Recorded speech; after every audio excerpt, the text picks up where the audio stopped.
So, first of all, like, how did you become, you know, the Blacks for Trump guy?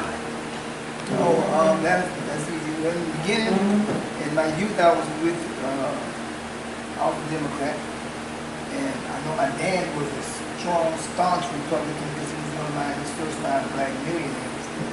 His father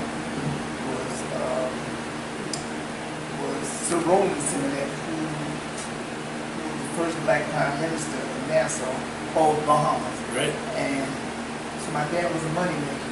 And then were you born here? I was born in Miami. And so my father was a man. He was for Nixon.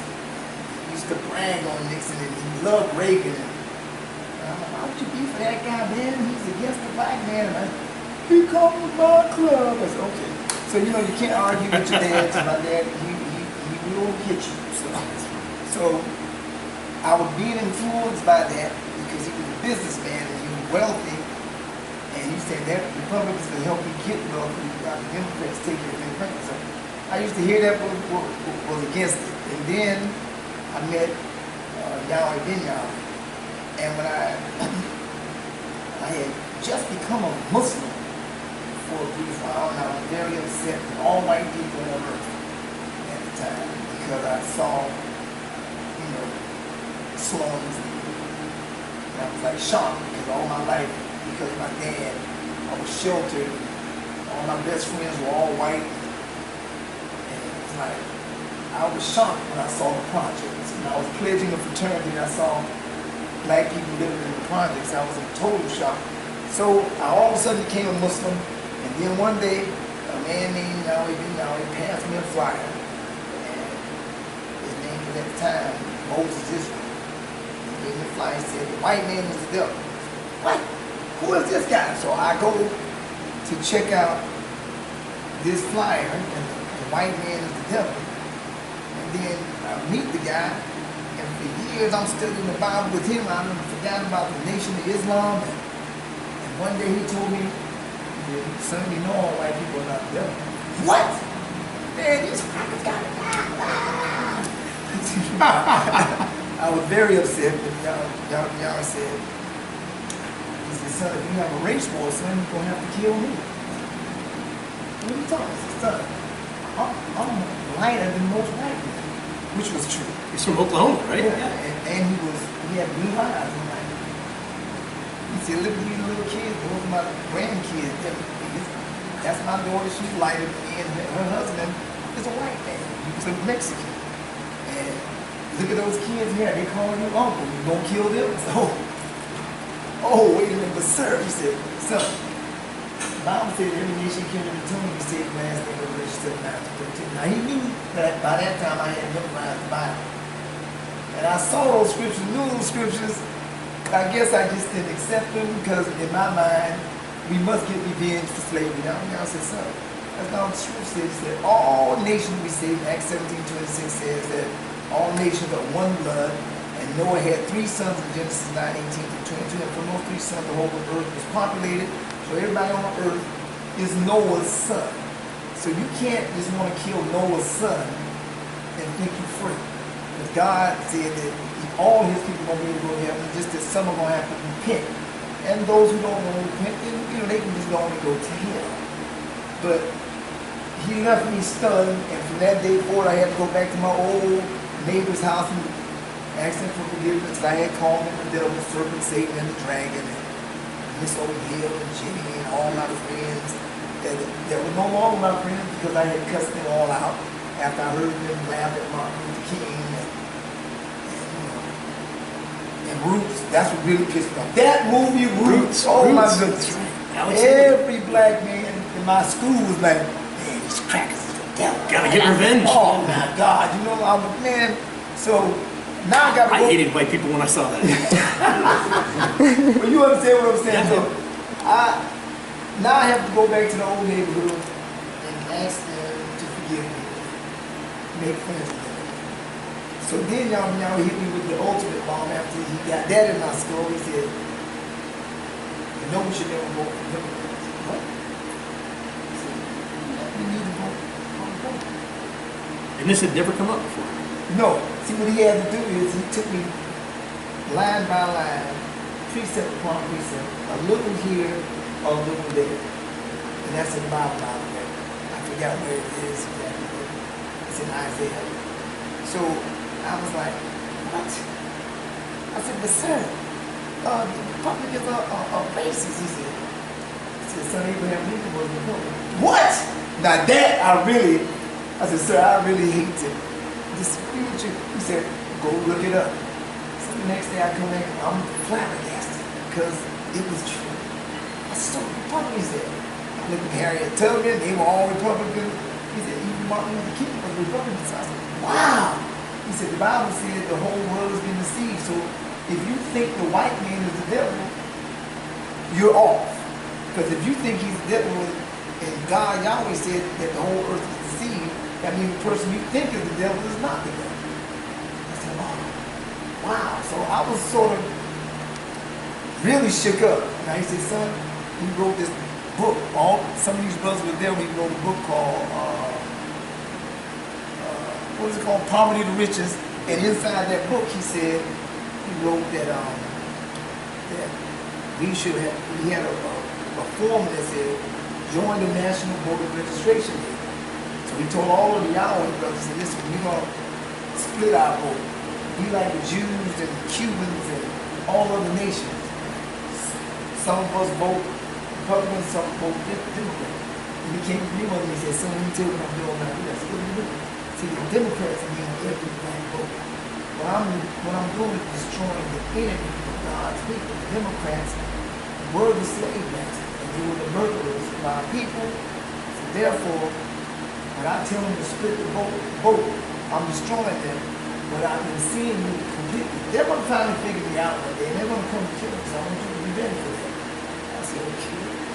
So then Yahweh did something that was devastating. He helped 3 men get in office. He helped Xavier Swartz, a Republican, and a Cuban. At that time, Cubans were despised among black people because we thought they were taking over from us and all this other stuff. And so they excoriated him. They talked about, oh, he's a traitor, Same way they do me right now. And they talked about it bad. I don't care about that son. He said, Latin, black, and white, those are my blood brothers. Those are the ones that fought to free me in the Civil War. And that's who you're supposed to defend with your life. And the Bible said, blessed are you, Matthew 5:11. Blessed are you when men shall revile you and persecute you. Say all manner of evil against you falsely, for so persecuted they the prophet that were before you until this day. He said, so son, you stand up for what's right. That's your blood brother. Remember that he had to go read a book called Flavius Josephus and some other books that talked about Shem and Japheth. I found out that Shem was the father, of course, of Abraham in Genesis chapter 10. Genesis chapter 11. It shows you the genealogy in Matthew chapter 1. And First Chronicles chapter 1 also gives you the genealogy of people like Abraham. Abraham's forefather was Shem. And Shem was the firstborn son of Noah. And Genesis 15:13 said Abraham's children were carried captive, treated evil for 400 years. And Deuteronomy 20:16 said we were carried captive on ships to Egypt again. And he did it the second time that happened. This time on ships because it's far away. He said, oh, you don't know that that's the black man. So we are Abraham's children, the Shemites. We are Shem. I said, yes, sir. So he said, now, look at Shem, the little brother was the younger brother was Japheth. I said, right. I said, and if you read Flavius Josephus, you can see that Shem would actually kill him. He even saying something negative about his little brother. He was very protective of him. Because his little brother loved him and followed him wherever his big brother went. And he always was honoring his big brother. His big brother was always trying to show off for his little brother. He said, you can see that today in football, son. You would want to wear your t-shirt, your shirts when you become a star. Little Japheth. Who's the one that wants your autograph? Japheth. Who's the one that buys your record? Japheth. He said, that's your blood brother. You understand? And that's the way Jesus and everybody defended them, the way we have to do today. He said, look what Jesus did. There was a white man a Roman who was a Gentile, who was Japheth. Because Genesis 10:1-5 it says that Japheth is the father of all the isles of the Gentiles, white Gentiles, European, which is not your brother. He said, what did Jesus say about the white man that stabbed him in the side? He said, forgive me, Lord, for you know about his doing. So why would Jesus do that? If the white man is the devil, which means one who cannot be forgiven, one who cannot, under any condition, be saved, why would Jesus say, forgive him, Lord, for you know about what he's doing, and tell him that you will be at my right hand again? Must not be the devil. That's not logical, now is it? So he must not be the devil, because Jesus forgave him, and then there were two other white Romans that were being hung with him, murderer, thief. And he told both of them they're going to heaven. Something is awry right away. Why did Jesus do that? Why did Jesus help every Gentile that came to, like the Roman with the palsy hand, the centurion, and Jesus healed him and said, you're going to heaven with me because you believed on me. He forgave every Gentile that came to him. Then he says, I'm here for the Jew and the Gentile. Even Paul said the whole body of Christ is the Jew and the Gentile. Something is wrong here. Why did Isaiah 61-5 say the children of Israel, the Hebrews, would be alike to the Gentiles, and the wealth of the Gentiles and the forces of the Gentiles will come and save us? Save us from who? That's the question. There's a group of people that look white that are not Gentiles. And nobody can see this little guy. So that's why I've been pointing out. You've probably seen him on my website. Cherokee. Is this what you mean by Cherokee? Cherokee. Now, where did that? How does that? I'll point to two. There was a man named Ham, the middle brother of Shem, Ham, and Japheth, the three sons. Ham had a son named Canaan. Canaan raped Noah. He saw his father's nakedness. Of course, he had sex with him. While he had gotten his father drunk. Why did he do that? To make him lose his moral authority to rule. So Ham, when he got Shem and Japheth to come and see the father's nakedness. In other words, come join him. And now we don't have to be afraid about that. He's drunk and he's homosexual. Got it. Shem and Japheth wouldn't look at their father's nakedness, and they got Canaan away and covered their father's nakedness. And when Noah woke up, he said, "Cursed be Canaan. A slave of slaves shall he be unto Shem and Japheth forever."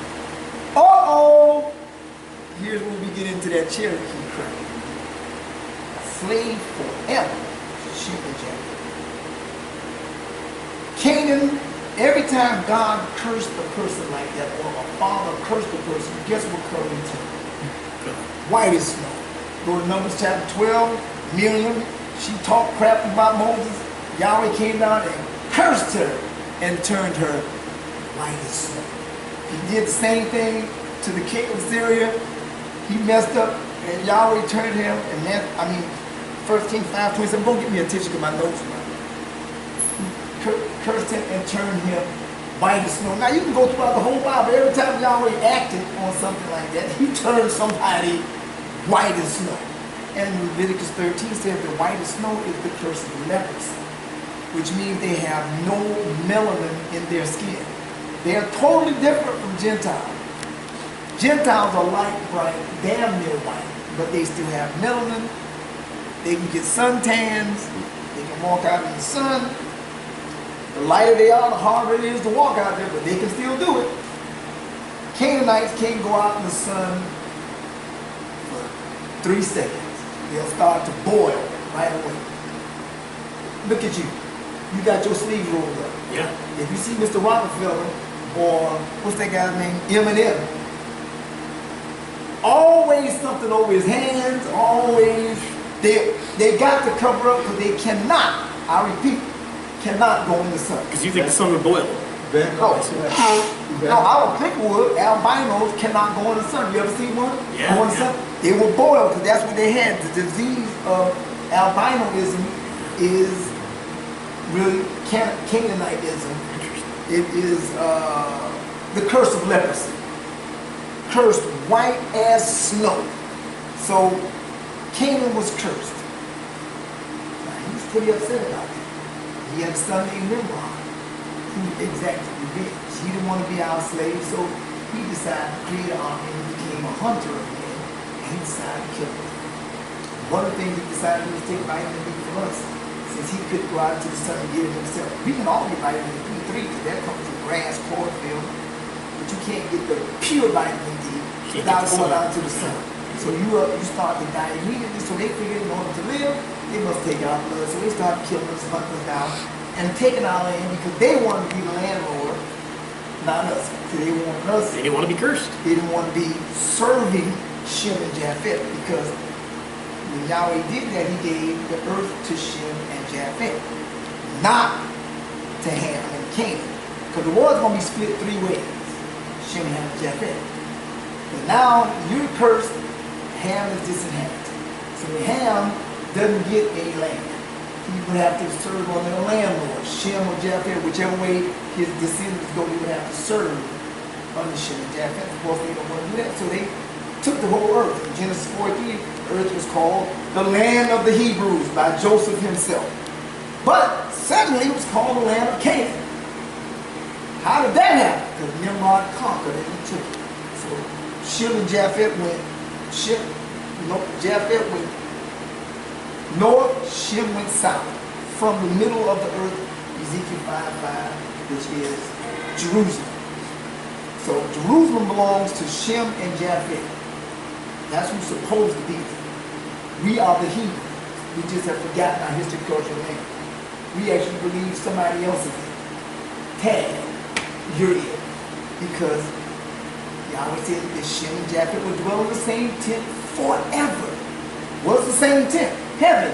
What is heaven? Jerusalem, according to Revelation 21, it says, heaven is Jerusalem. How do you get around that? That's what it says, right? It said the old heaven would pass away, which was the old Jerusalem, and the new Jerusalem would take over. Damn! So Shem and Japheth was supposed to be. The Bible said you can't go to heaven unless you come from heaven. So obviously we came from there because Jesus forgave you, which meant you can go to where you came from. Damn! That's rough. Is that rough? It might be me, but it seems a little rough to me. But anyway. Ham and Canaan was quite disturbed by that. So Japheth went north to repopulate the earth, which means he had to take all the animals to where they came from. Shem had to go south, so we went to Africa. We took the lions back, the tigers, the giraffes, we had to put them back where they came from or where they were indigenous to. And then Shem and Japheth, which was also a Chinese because Lot was traveling with Abraham, and Lot was the father of all Chinese and Japanese, but he was also a Hebrew, which means he was a Shemite. So the Chinese, the black man, and the white man walked together northeast to Siberia, across a land bridge because we knew how to get to the other side without, going on a ship, because we had already navigated Earth before to go get the animals. Okay? So now we have to go back to North America by way of Siberia, going to Alaska. Then first we had to put the polar bear back to where he was indigenous to, because if we put him in Africa, he would of course die. So we had to put him there, put the penguin over here, north, up there, and we had to come down. That's where the Eskimos come from. Look at them, they're white. Look, they got white features, they got Chinese eyes, and they got black skin. Shem and Japheth all together. You understand? There they go. Then they came down further south into the Americas, and since Japheth was given the north, they had the north side of the Americas. And they were called the Hopi Indians. And you go further north south, then they were called the Blackfoot, the Amalek, and the Paleo American. They were here. The Cherokees tried to say, well, we were here 7,000 years ago. They also say, some of them say 16,000. Wow, that's amazing. Like they say dinosaurs exist, but you found one bone and you make a whole giant animal. We supposed to believe that's where that came from. They just make up anything. Because the Bible said a lot of people believe in fairy tales. They got y'all believing in stupidity, the most stupid stuff. Dinosaurs and stuff like you come from a monkey. Because if you believe in dinosaurs, you're really a monkey man. But then, our question is, where is the middle monkey man? Why we don't have his bones? Right, the missing link. Where's the missing link? How the hell he disappeared? The bones don't go away. Well, the dinosaur's bones still here, made of the same material. Why is his bones here? Where in the hell is this monkey man to the white Gentile? If the white Gentiles are the cavemen, where the hell is that goddamn big-eyed person with the meat on his forehead? Where is that guy? Have we found him yet? Nobody has found him. Because to get you to believe that is to make you beneath yourself. Because that makes you an animal. You understand? They try to say you are the cavemen. When in actuality, the Canaanites were cavemen. Why do I say that? Because they couldn't go out into the sun to build, so they had to find a rock and a cave to live in the daytime, because they couldn't go out in the daytime at all. So they couldn't build. Yes, they were cavemen. Acts Deuteronomy chapter 7. It says it right there. They lived in Sinai, the mountain, the caves, and the rocks. Why? Because they couldn't go out in the damn sun. But they try to make you be that guy, so you will be beneath yourself and believe you some kind of caveman. I'll applaud them. Y'all clap for them.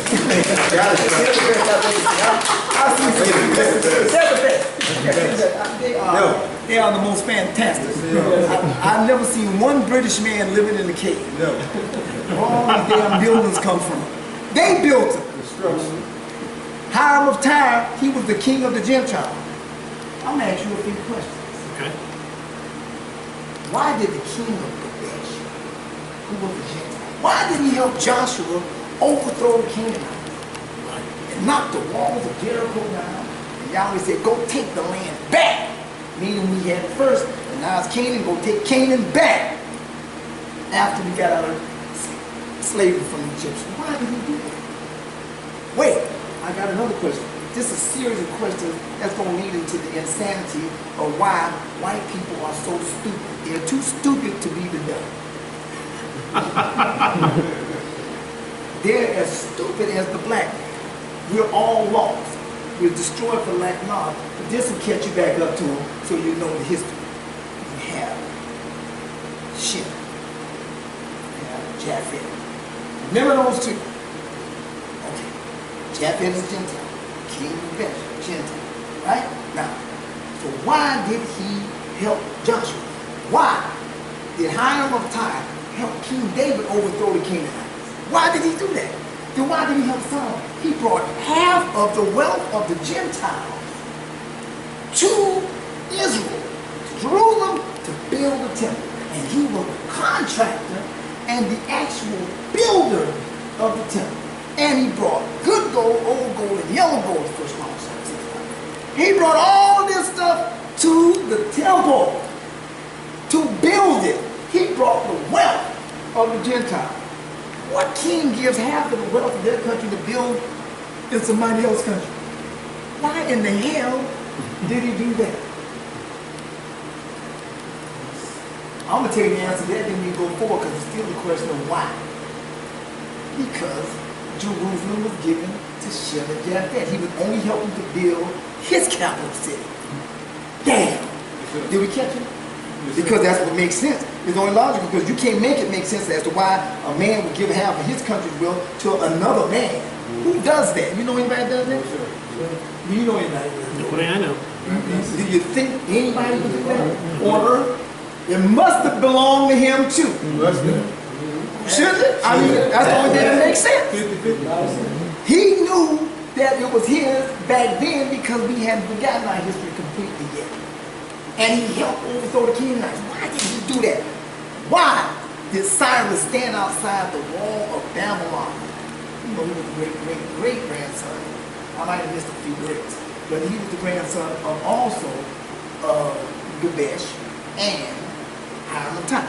Why did Cyrus, who was a Persian, and then you look at Persians, or go to Isaiah 13, it says the Persians are the Medes. And when you look at Medes in the Bible into the dictionary, it says the Medes are Madai. Madai is the fifth-born son of Gomer, who was the first-born son of Japheth, which means the Medes, huh? There's Japheth. That's Japheth. Why in the hell did Cyrus stand outside the walls of the walls of Babylon, which was as thick as this, from here across the street, across that canal there? knocking on the wall that everybody on earth said the Israelites built, and it was absolutely imperfect. There's no way to get through it, too high to go over, no way. And the Babylonians in there laughing at Cyrus, because Cyrus knew if he can get to him, he can whoop him, but the problem is you can't get to him. So they got us in slavery behind the wall. Why was Cyrus so desperate to get the children of Israel out of slavery?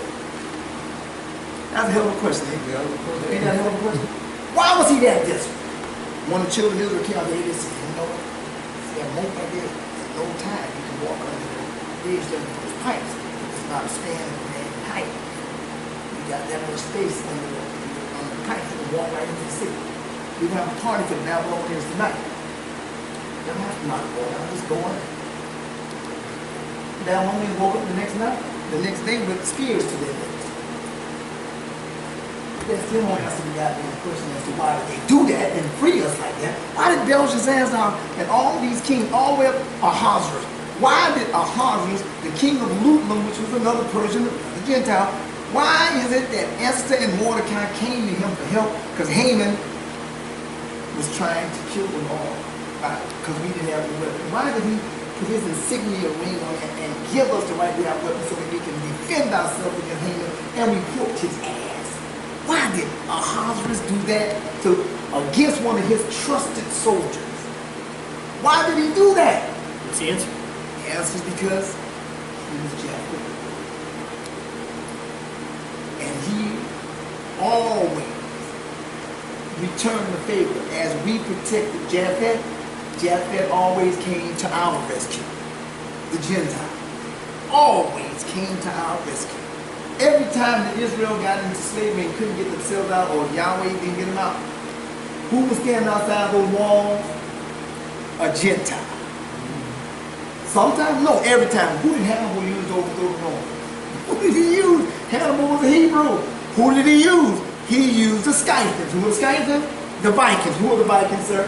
Please tell them so they'll know. Who are the Vikings? The Scandinavian... The Gentiles. Nobody wants to say that name because they don't want to give Gentiles their due credit. But that was our little brother again. Do you hear what I just told you? Why did he use that? Why did the Europeans form an embargo on Africa, and every ship that came out with slaves, they would capture, if they could capture them, they would capture them, kill the master, and let the slaves go? Why did those Gentiles do that? Why did the British fight a revolution and their biggest crime was to free the slaves and created a Marine Corps called the Colonial Marines, who were 6,000 black men who escaped slavery to help them? And the British said, when we finish this war with the Americans, the slaves will be free. Why did they do that? Is there a fit? You figured it out. Well, then why in the hell? Because I asked Duke this, not Duke, it's Earl, this in Europe one time when I was at a party with Queen Latifah and all this stuff. I said, why is it that the European, British, Germans, and Spanish, and French, why is it that they believe in the Irish being enslaved? People were white. While they was trying to get the black man out of slavery. And he said, oh my God, Michael, do you know the answer? Now, that oh my God was a very serious thing. You know why? Because Canaanites and Gentiles exist. Both are whites. The Gentiles did not want to be mistaken for them. Because that meant if you're them, you deserve death. Because they were killing everybody everywhere. They were cannibals, acting crazy, calling witches and everything. See, what the story is, Canaanites, when they discovered that as Hyksos, that they would not be accepted by Abraham and could not, Abraham took 300 soldiers and killed them in Sodom and Gomorrah when they owned Sodom and Gomorrah in Genesis chapter 14. They got to get to this, we got to get with Abraham's sons that are disgruntled too. We got Isaac, he didn't get the blessing, he's mad, like we're mad. So let's go marry him. And Isaac had a son named Esau. And he had the same skin condition as us Canaanites. He's white as snow too. So let's go marry that guy. Because he lives in the rocks inside the mountain in Malachi chapter 1. to show you that he was a caveman like us. So let's go join on to them. So in Genesis 36, the Edomites, the Esau's, married, and the Canaanites and Ishmaelites, which is the father of all Arabs and Palestinians, married to Ham and Canaan in Genesis chapter 36, and they became a group called Hyksos. And then when everybody discovered their cannibalism, they ran into Egypt, and they took over from the Mizraimites, who were the original Egyptians, and they became called the Egyptians, and they were the ones that had us enslaved. And then when we discovered they were doing blood sacrifices there, they ran again. Every time they ran, they changed their name. So they took over from Philistine, another African, and they became the Philistines. Then they had to run from there after Samson did a little spectacular move on that, and they had to run, and they called themselves the Babylonians. Same group of people that always captured Israel and put them in slavery, and here comes Gentiles to save us from these same nuts, the disgruntled middle brother, who always trying to scare poor Japheth to death. Right. So here this guy, they go from Babylon, they have to run again after, Cyrus and all the boys whooped their ass. Sorry. And they had to run into Europe, and they became called the Slavs. And in Greece, they called themselves the Arcadians. And I said, why did the Greeks all of a sudden, you saw movie 300? yeah. The second one, when they went in there and killed all of the Arcadians and left that one little girl alive, which was the daughter of the king of the Canaan, or the Arcadians, which were Canaanites. If you look up Arcadians, it says Canaanite. Why? Nobody ever told you why the Greeks were doing that. Do you know why they did that? No, why? Because they discovered that they were blood sacrificing people, and they didn't want to be accused of it. And so they said, man, we got to kill these suckers because everybody's going to think we like that. And you know what Shem is going to do. He's going to come kill us. So they started killing them. You understand? So they killed them all. They had to run again. Now they run over to Ireland and Scotland, and they conquer the west side of Ireland. So you got Irishmen who got your height. Yeah. Those are regular Irishmen who are really Britannians who are, guess what? Japheth. Then you have these other short guys. Some of them people call them hobbits. You know Harry Feet. You know those guys. You know them? Hobbits. The little midget guys. Why were they midgets? Because Canaanites were notorious, like Rockefeller. Marry within your own family. Why? Because he's trying to keep the money in himself. So when you do that, instead of your DNA or your what do you call it? Chromosomes? Huh? DNA chromosomes? Yeah, those DNA, instead of it lining up like this, so you're 6 feet tall, they line up like this.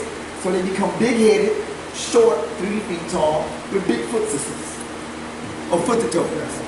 Just like the hobbits. Yep. As them. So, they're real white with the yellow hair. You know those guys. And guess what you call guys called? Leprechauns. What is a leprechaun? A very white person that's cursed with the leprosy disease, and he's a con man. Sounds like Rockefeller to me. I'm not sure. I think it's Rockefeller. Okay, we got him out the way. Right? Yes, sir. That's my opinion. Yes, sir. That's true. Could be wrong, but I'm not. Don't tell nobody. Okay, you understand what I'm saying? Yes, sir. So Rockefeller and all his mixing into his own race created a group of midgets who called themselves Irish. Because they always mixed in with you. Then they went to Slovenia and called themselves Slavs. Now the word Slav comes from the British language and the English, all the earls and the dukes and the kings and the queens and the princes and the princes. They all knew that those people were the Hittites, the sons of Canaan, who were on the run from justice, and they ran from here to there to there. Now they're over here in Ireland. And so that's why they captured them and said, you are Slavs. So you shall be my slave because my father Noah said so. So they had him in slavery. That was the answer to his question, which was my original question. And he asked me, did I know? So the answer is yes. The reason why you wanted the black people free, because you knew that was your big brother Shem. The reason why you wanted those little hobbits in slavery, because you knew that was Canaan, who was supposed to be our slave. So you know what he did?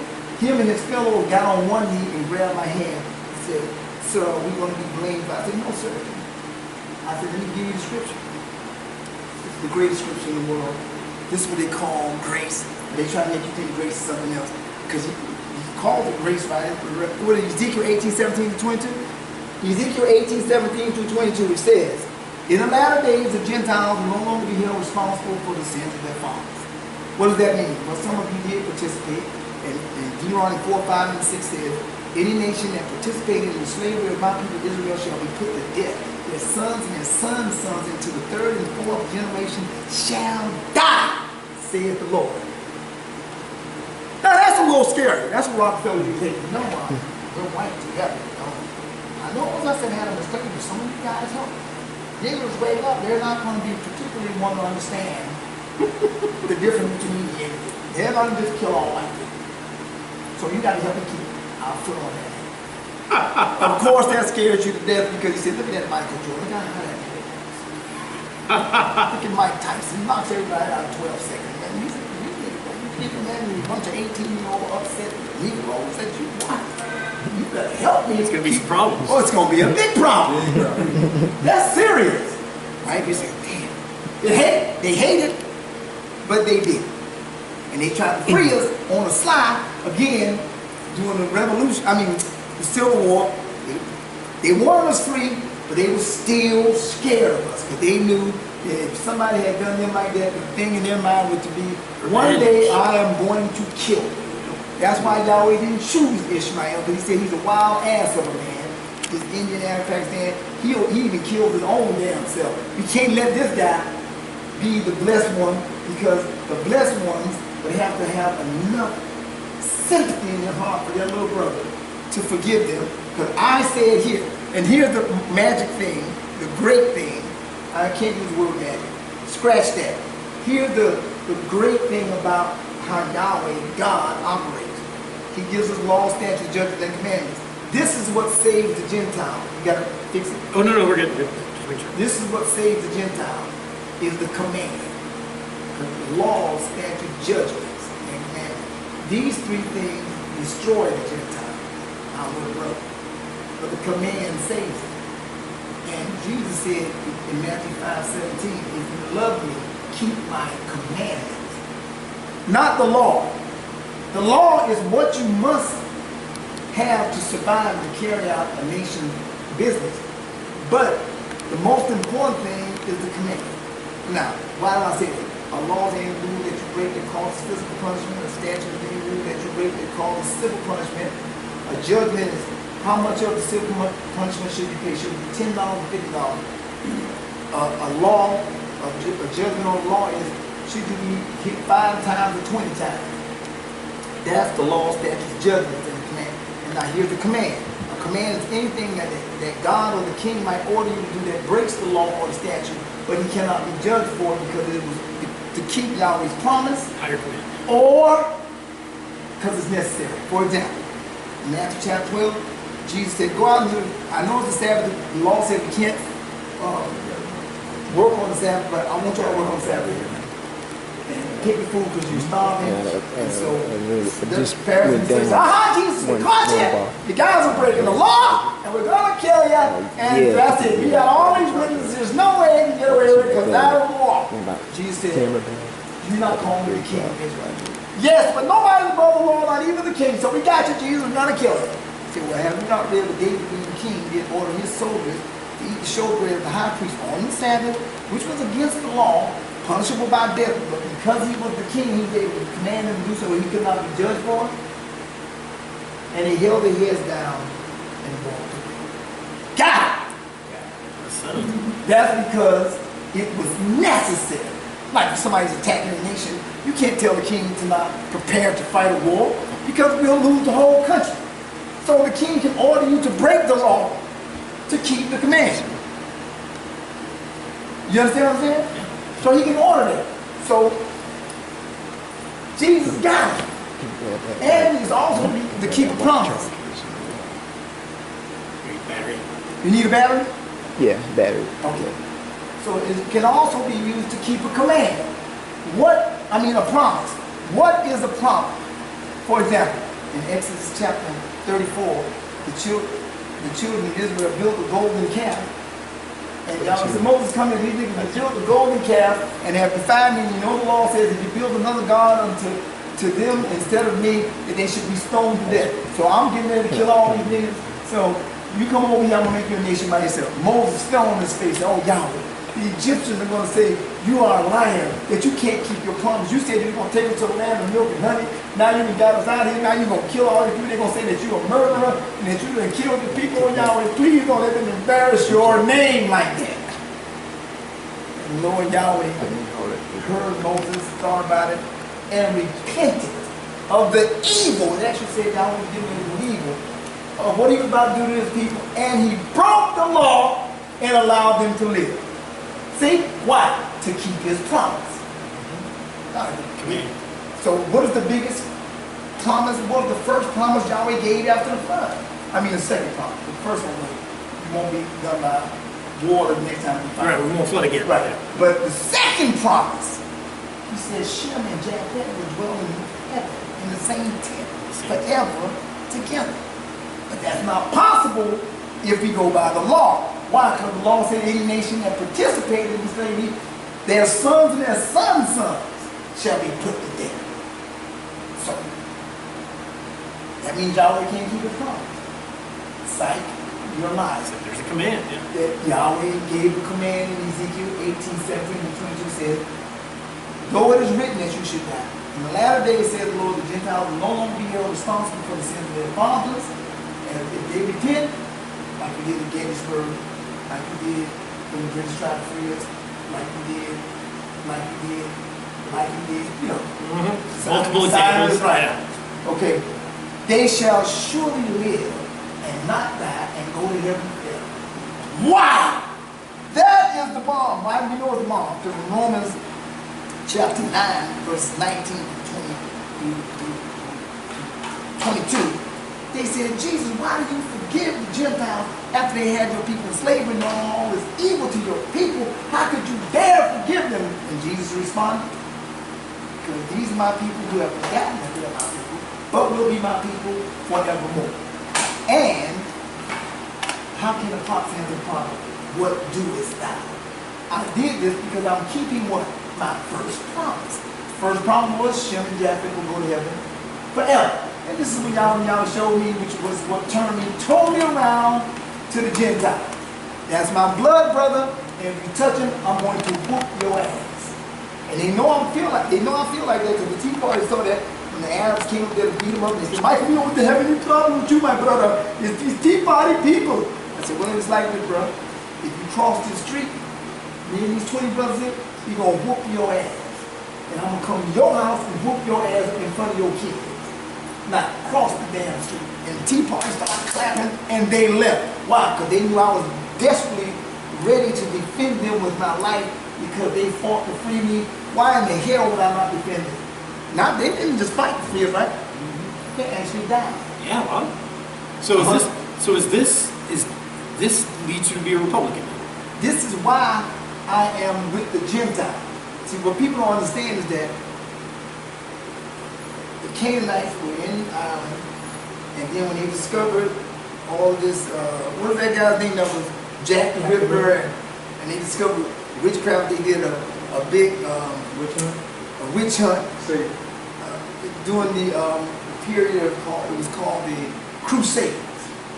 Boy, the Europeans were going crazy because they were embarrassed because they saw all this blood sacrifice. You know, King Louis really got upset with the Masons who were the Canaanites, and he tried to kill them all in one day. They ran up to Ireland and Scotland, where Ireland and Scotland protected them. I mean, you remember the movie Braveheart? That's what that was all about. Ireland and Scotland protecting these Canaanites. That's what it was really about. So now they have to run because Europeans, once they find you eating their kids, they're not really particular. They don't take that well to let you live. They gonna kill. Not too forgiving. No, of that, no. My son disappeared, and your mouth is red because it's on. the problem is you have to die. You know, ain't nothing personal, but I got killed. Especially when Dracula, who had a wife who was killing all these young women, and they kept letting her get away with it because she was bathing in their blood. You know, you heard the story. And then they found out she was killing some of the royals' daughters. Oh hell no! Oh hell! Witch hunt, burning old man, they killing everybody. And you know, this is crazy. They try, and so what did they do? They were called the Slavs. The red men among them were called Asians.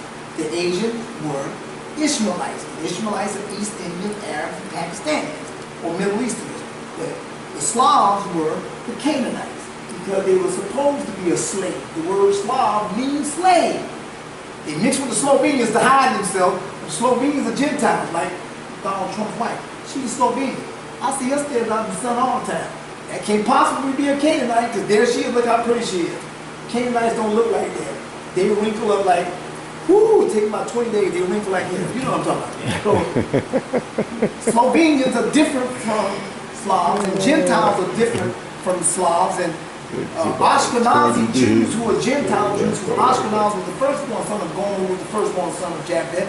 Those are European Jews who date the Khazar Jews, which is the Canaanite Jews, and the Sephardic Jews, which is the Ishmaelite, East Indian, and Pakistani Jews, look down on the Ashkenazi Jews because they're supposed to be there, but they tell them, oh, you're an honorable Jew, you're not really a Jew. We're Jews by way of Abraham, because our father was Abraham. You're honored. You're in there. Yeah. So they consider themselves above you. They laugh at you. Yami took me to Israel. All of the Ashkenazi Jews actually keep them all. They wear curly hair. They look like Hebrews. Then they go to Sabbath. They keep the law. They won't cross the street when the light is red. They're actually honorable. Then the Sephardic Jew got all of the prostitutes and they got strip clubs, everything. Right in Israel, because there are some wicked pigs from hell. You understand? Totally different from our little brother Japheth, who's actually honorable, and you might call him deplorable if you want to, but that's my little brother. You understand? Honorable. So now they have to run. So they call themselves Phoenicians now. So they run. They run over into America. The Slavs call themselves the Incas. Asians call themselves the Aztecs. You can study all this. I got it on my website. You can go all over Google, whatever. It's clear. They can't hide because it's wide open now. The Aztecs were East Indian, Arab, Pakistani, and they started hunting down these certain people that came over here, the Eskimo, the Hopi, the Blackfoot, the Amalek, the Paleo-Americans, which was a mixture of blacks and Chinese, and they went into Puerto Rico, Cuban, all that. They call themselves Tiano, which word in the word derived from Latino, Latiano, and then they walked over, the Latiano walked over into South America to put the animals back there, and they called themselves Mayans. And they went down to Mexico and South America. We were here first. So we don't own no damn Cherokee nothing. You understand? They came over here running. And they got over here and called themselves Inca and Aztecs. Then they mix with all of us so that we'll feel sorry for them and fight for them as if we are them. But all of us got Cherokee mixed in us. So we defend them thinking we're defending ourselves, but the only problem is you have to pay taxes. They don't. You are regulated, they're not. You know what I'm saying? You go in their stores, I don't see no operation license, no permits, nothing. All this. They are free. You can spend all your money getting together a restaurant in New York and open it up and have your permits and all that stuff. Then they come right in front of your restaurant with a wheelbarrow and sell falafels with no papers at all. No. You advertise everybody coming, they're outside your store eating. You know you gotta give it to them, not just some of the best crap out there. They are free and they have everything. Then the Spaniards came to America after going through 700 years of being cannibalized by the Moors in Spain. The Europeans came over there as explorers. Not explorers. Europeans came into Spain. They were, what is that word? No, the word that meant they were doing the witch hunt. Crusaders. Crusaders. The Crusaders came with the red cross on, and they went in there and they freed the Spaniards. Then the Spaniards became Catholics and Christians, and then the Spaniards got freed. Then they started traveling the world with a secret weapon that Gentiles had from their big brother Shem, the Chinese, called gunpowder. So now, the Phoenicians went across there, think they got their weapons and got all their money over there, and they gets over there into Americans thinking they free. Here come the Spaniards. Who do they run into? They showed you in the movie that they actually ran into the Mayans first. What was that movie called? Apocalypse. And what did he tell them if you read the back of what he said? And then these people are eating us over there. The Spaniards said, what? It's the same fool that was eating us over there in Spain. Where the hell are they at? They pulled out them guns. Boy, the Aztecs are like, oh, it's not too many of them. Let's go get them. Yeah. Bah, bah, bah, bah, bah. The Aztecs said, what the hell is that? Why is your leg over there? Why you not down? Everybody was getting shot to pieces. They said, oh my God, what the hell is that? They ran. Where did they run to? Into North America. What do they call themselves? The Cherokee, Choctaw, Chickasaw, Creek, which really means Creek, and the Seminole. All the other tribes just offshoots of that.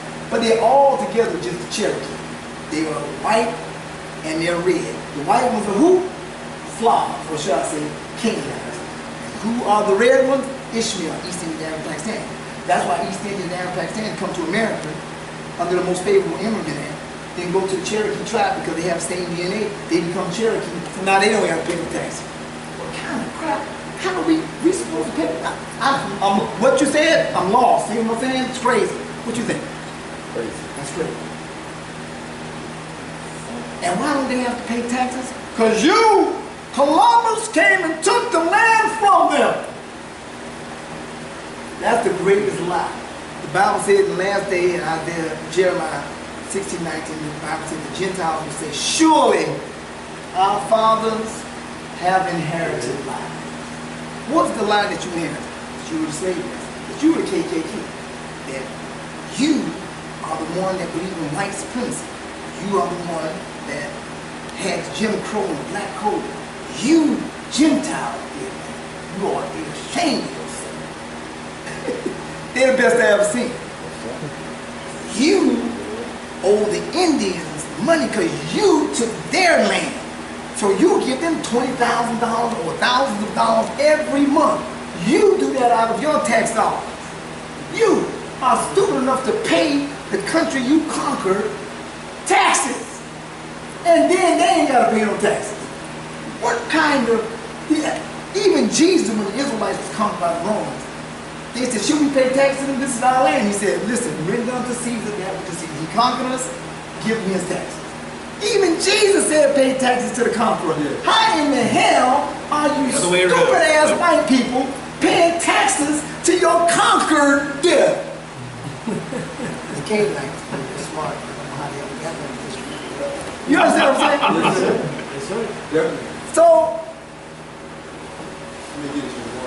they tricked you. The Bible said the devil deceived the whole world. Gentiles are deceived. Why would I be mad with you when you don't know what the hell you're doing? You're out of your mind. You're just as bad as I am. You're in as much slavery as I am. Of course Hillary wants 81% of Texas. Of course Bernie Sanders says 81% of Texas. Why? Because they're Cherokee. Did you know that? Yeah. Did you know that Bill Clinton was a Cherokee? Yeah. Full blood. Did you know that the Cherokee created the Democrat Party? Did you know that? I know that. Well, did you know that the first party that was created, that the Gentiles had, was called the Whig Party? I did know that. Did you know that the Republican Party was created because the Whig Party had died and they created that to free the black man? Did you know that? I did. Okay. Did you know that those were Gentiles from the north that did that? Why were they in the north? Because that's where the Hopi Indians were. That's what you owned, and it is what belonged to you. You understand? That's why you were up there. And you hated slavery just like you hated it doing everywhere else. Everywhere else. Because you are my little brother, and the nature of my little brother is to jump into a burning car, die, and save your life. That is the nature of the Gentile. He is not an evil person. He can't wait to be a damn hero. You understand? That is what my little brother is like. Did you hear what I just told you? That's him right there. You understand? But they want him to kill me because I'm trying to save him. Y'all give him a hand. They are the slickest. So now they're up here calling themselves Cherokee, and then they're the ones. Sir John Hawkins, did they tell you that Sir John Hawkins was hired by Queen Elizabeth, who was, by the way, Slav, because her daddy, King Henry VIII, was half Slav and half Britannian. and her mother was Queen Anne Boleyn, who was half Ishmaelite East Indian and half Slav. And so when she became queen, that's why she didn't want to marry another Britain, because she wanted to make sure that England and Britain was run by the Slav, and the Slav who wanted to eat for free couldn't do it no more because they had this little thing called crusade over there. Which one? Because she hired Sir John Hawkins, who, by the way, was a full-blooded Cherokee, 75% Cherokee, 25% Creek Indian. This guy and all his Cherokee Indian guys who controlled the south of America, because they had what they called a reservation, and they was getting all this money, $20,000 a month. Back then, $20,000 a month was about, Appreciate it. $20,000 a month was about $1 million a month today. Oh, right? more than that. Right, probably. Yeah, you're right. So, of course they could afford slaves. They ain't got to pay taxes. They ain't got to pay the laborer. And Sir John Hawkins was the one that was going to get a slave, and they were Canaanites. Now, if you want to prove that, you go watch a stupid ass movie like Tarzan. Did you see that movie? No. Did you see that? Yes, sir. The strangest thing, Tarzan was a prince of Britain. Right. And the queen and all of them trying to get him to go back to Africa to talk to the Africans and to the monkeys and all that stuff. He wouldn't go back with them. Samuel Jackson walked up and said, listen, they're trying to start slavery over there. Come up and say, what time we leave? Just like that. That's how my little brother is. What? They trying to enslave my big brother? Hell no. Gotta go. And he went right over there. And the guy that was slave master, look at how white that cracker was. You remember that little short white boy? Can go out the sun. They were all Canaanites. And what did he always wear on top of his head? A big old hat. Why was he wearing that hat, sir? And those gloves. So get out of the sun. There he goes, the Canaanites. Okay? The British were desperate to make sure we did not go on slavery. Tarzan in that movie was all about him stopping slavery. Nobody could see that because they made it look like he was fighting with the real. Yeah, right. Well, what was the purpose of all of this? I gotta see this movie You now. must get it. You have to see it because it's so wild and obvious. Once you can see the Canaanites, because he's so well hidden that you're so stupid, you think you're him. Okay, so you learn all this stuff, From Yahweh Ben Yahweh. right? 80s, right in the late 70s, 80s, going through there, and And then the 90s. and then this, you said that when I was he helping the Republicans since the 90s. and so when he goes Republican now, when he said we're going to split the vote, we're going to go Republican. Yeah, but that was in the 80s. So that's when the government starts. That's when you believe that. Now that's not what I believe. Janet Reno was a Democrat. Longchild was a Democrat, the governor of Florida. He got scared because he saw Yahweh get Xavier Swears in. Then he got Victor DeUry. Yahweh stood beside him, even though he was excoriated. Then they saw him put Arthur Tilley in, the first black Republican. Oh hell no, we got to stop this nigga. You understand?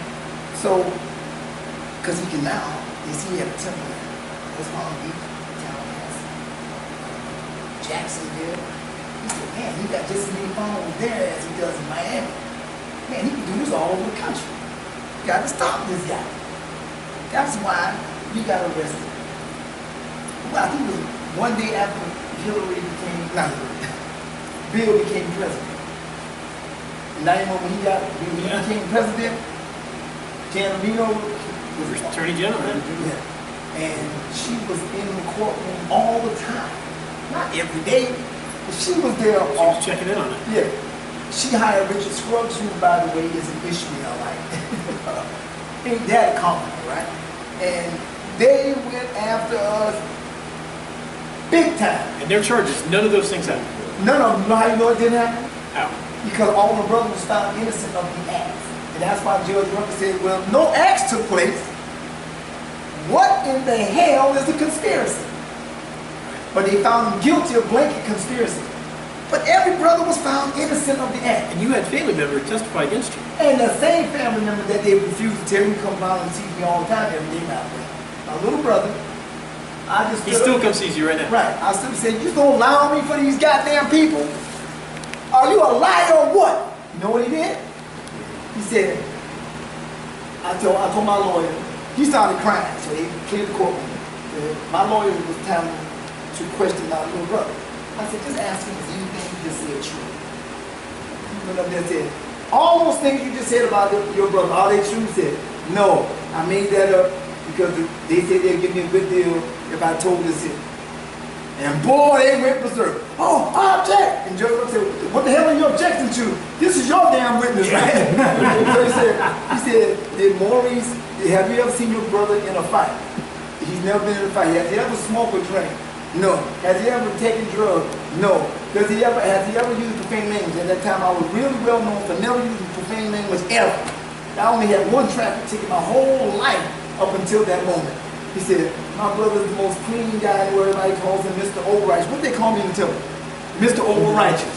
Because when I come down, everybody, if they eating wrong cookies or whatever, they come, they kind of, oh, damn, mercy, God. You know you're going to tell them. Yeah, because I'm going to tell on you. I'm going to tell on you, so help me God. Because we're supposed to be going to heaven next week around 2:30, and you cannot be the one You're not ready. down. Yeah, that's right. That's how I was. I was really old. Hair was so nappy. It makes your beard look like, I don't know, it just, boy, this nappy is that's nappy. Whole day out of the hair was nappy. And black and soot. The hair was blonde and straight. Oh, Judge Rucker just went berserk. That's the day he stood up and stamped like this. I can't take this. I can't take this. I mean, Judge Rucker, who was they called him a big racist. He used to wear a gun on his side. He told us, you guys plead guilty right now, I'll just give you only 80 years. Did he just say that? You know, look at, I'm going to take your child, you're going to make your chair, I'm going to make sure you die. You know, he just said he'd make the chair and you see, we're only going to be in jail for 10 days to be tested, remember that? You know, all that stuff going through your head back then. So I'm like, wow, this guy is talking great. Now this judge is going crazy. One day he just came out and said, I'm so sorry you guys are doing this. This is unbelievable. So the judge was very sympathetic to him. But anyway, going back to the guy that cut off the ear. It wasn't in his head. Then we found out that at the time that he said he was doing it, he did that. He was on a bus. He had a traffic ticket because he was the bus driver to go pick up Hebrews from New York to bring them back to the feast. And 3 other brothers. That's tough. Yeah, no, that's the end. It's a done deal, yeah. He brought the police officer, everybody. Yeah, that's the guy right there. You know, everything was just stupid. And not some of it. All of it was stupid. They told me that I helped beat up a guy and poked his eye out with a stick.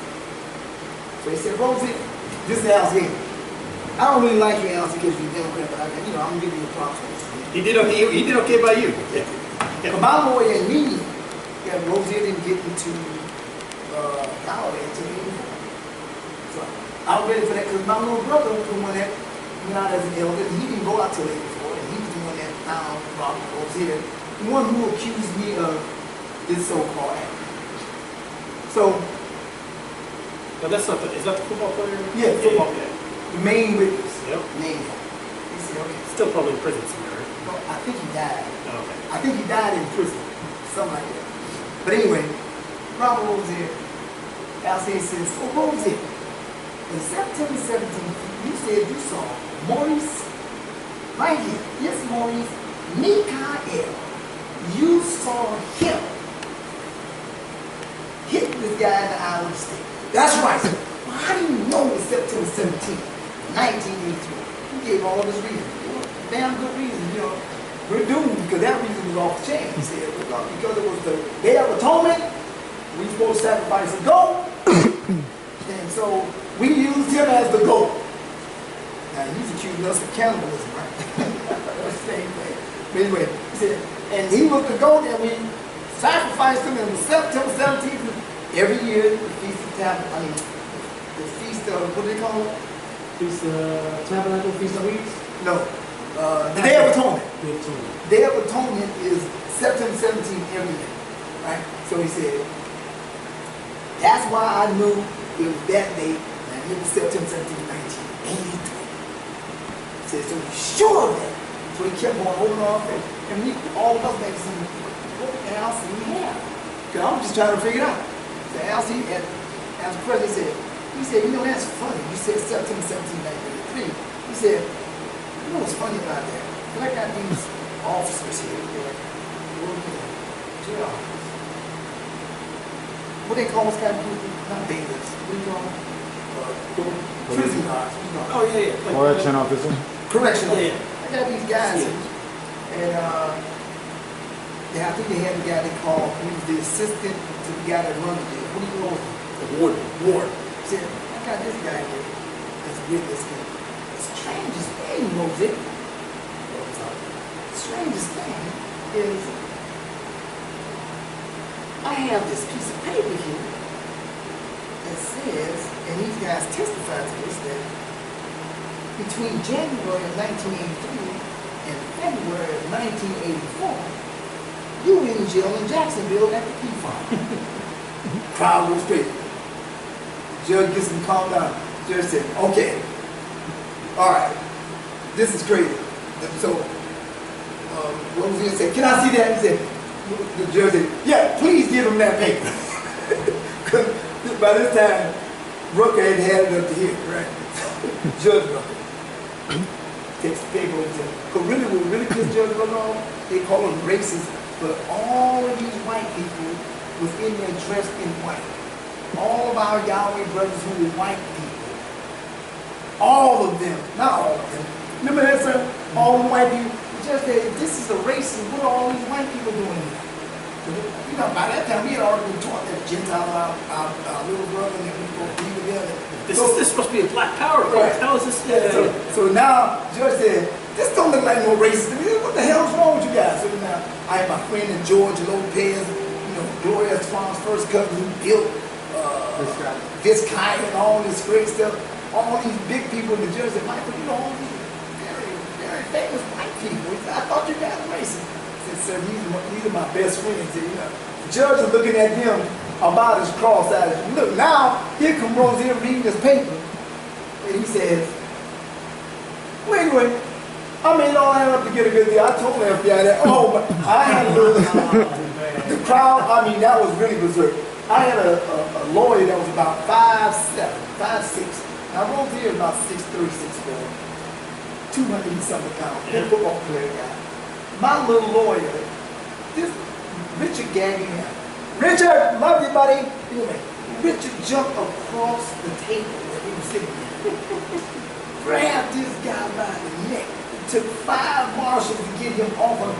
My client did it all the time. Oh, he was going on, he was trying to hit him, they were stopping, right? I was like, get one in. Just one good. I just needed one. Just one to look at night. Can I say something, sir? Huh? Why didn't they dismiss their trial? It should be a mistrial. Yeah, that should on the spot, right? The judge said that, so they talked to the judge, and went up there and talked to him. It's okay. I'm gonna let this go and look home. I said, this is absolutely ludicrous. Maurice should get up and walk out of here right now. All my charges were absolutely. I mean, they've been proven that that was wrong.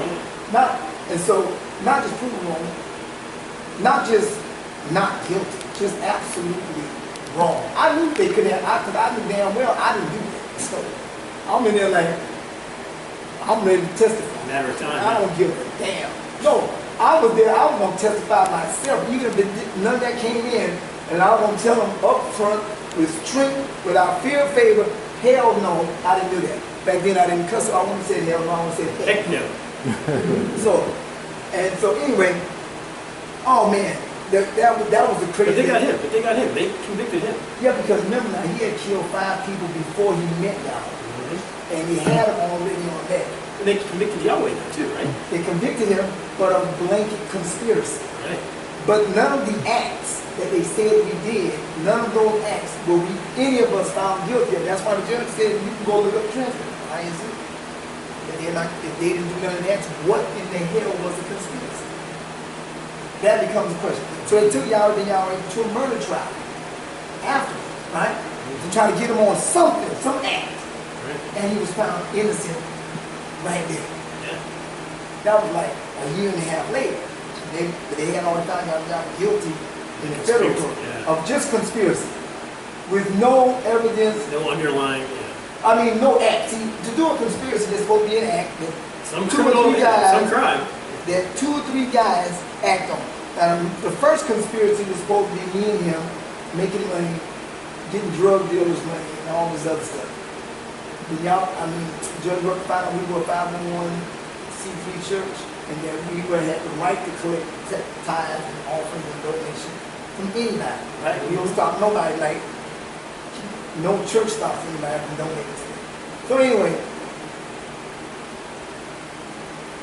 Yahweh was found innocent of all that. So there, I mean, I was found, when they went to asking him not guilty or guilty, I was the first person they ever heard the jury say, we find Maurice innocent. The judge said, don't you mean not guilty? They said, no, he is innocent. And yet they still call me a criminal. Even when they say I stole a car from them, even though I never got charged with it. I was charged with it in the beginning, but the owner of the car was mad with Ferris, not me. He was the one in the car because he liked me. I was his friend. So I'm not going to prosecute him. He was sound like an Italian guy. I'm not prosecuting him. That's my friend. He didn't know Ferris. I was trying to capture Ferris and tell him to bring my car back. But even though that charge, that charge dropped. They said I took the gun in the airport, which was insane. Why? Because it wasn't even my bag. And I told him, I said, does it look like I can wear these underwear? Just the underwear. You understand? It was not me. It wasn't. The gun wasn't mine. Bag wasn't mine. So they dropped those charges. So, Christian, because if this is what you got me, he's a notorious criminal. I haven't heard him say that. Then one time he said, oh, he was a petty thief and a robber. This was New Times said. So I told him I was going to sue him because Rob Doreen, I think, found out that when they were saying that, they was talking about my older brother, Reuben Simeon,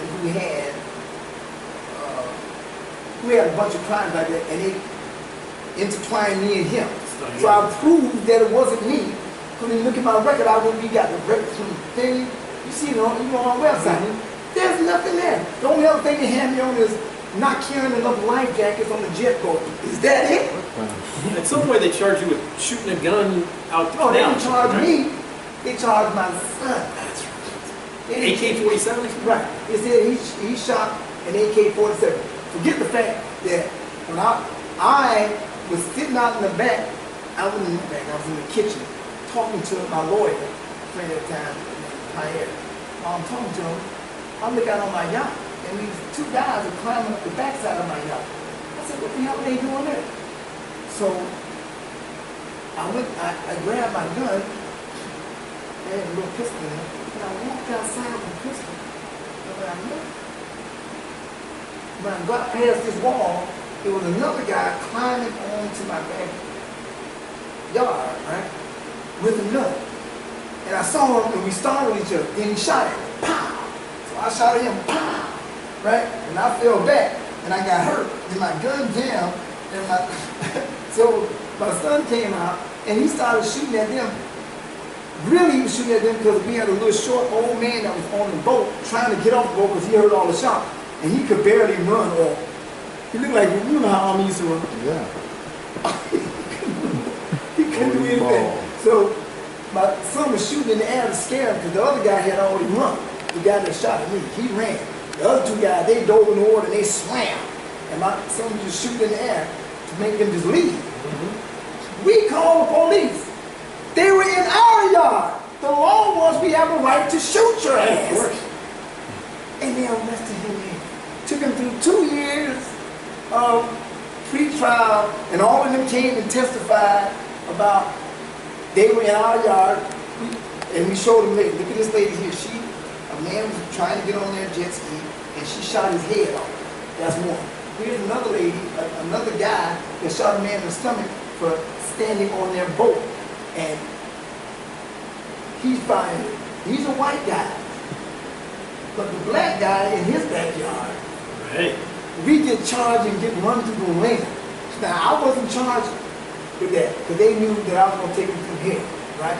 But they charged him to try to rattle my cage. And, well, we're going to give him just 4 months. No, we're not doing nothing. So they dropped all the charges. Because I don't break laws. Yeah. So if there's anything I missed, I apologize. Oh, the sound, New Year's Eve, right? Oh, New Year's Eve. What happened with that? The New Year's Eve was a house that me and a guy went into partnership on owning that house. I went to what city was that? Hollywood. I went to Hollywood and I told him, listen, I told him this. Right? And I got some big politicians coming. It's going to be a classic party.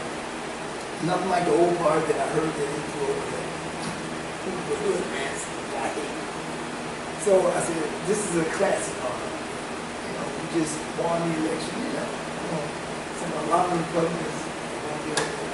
And the officer, yeah, I know my boy. The guy, I think he was a lieutenant, said, yeah,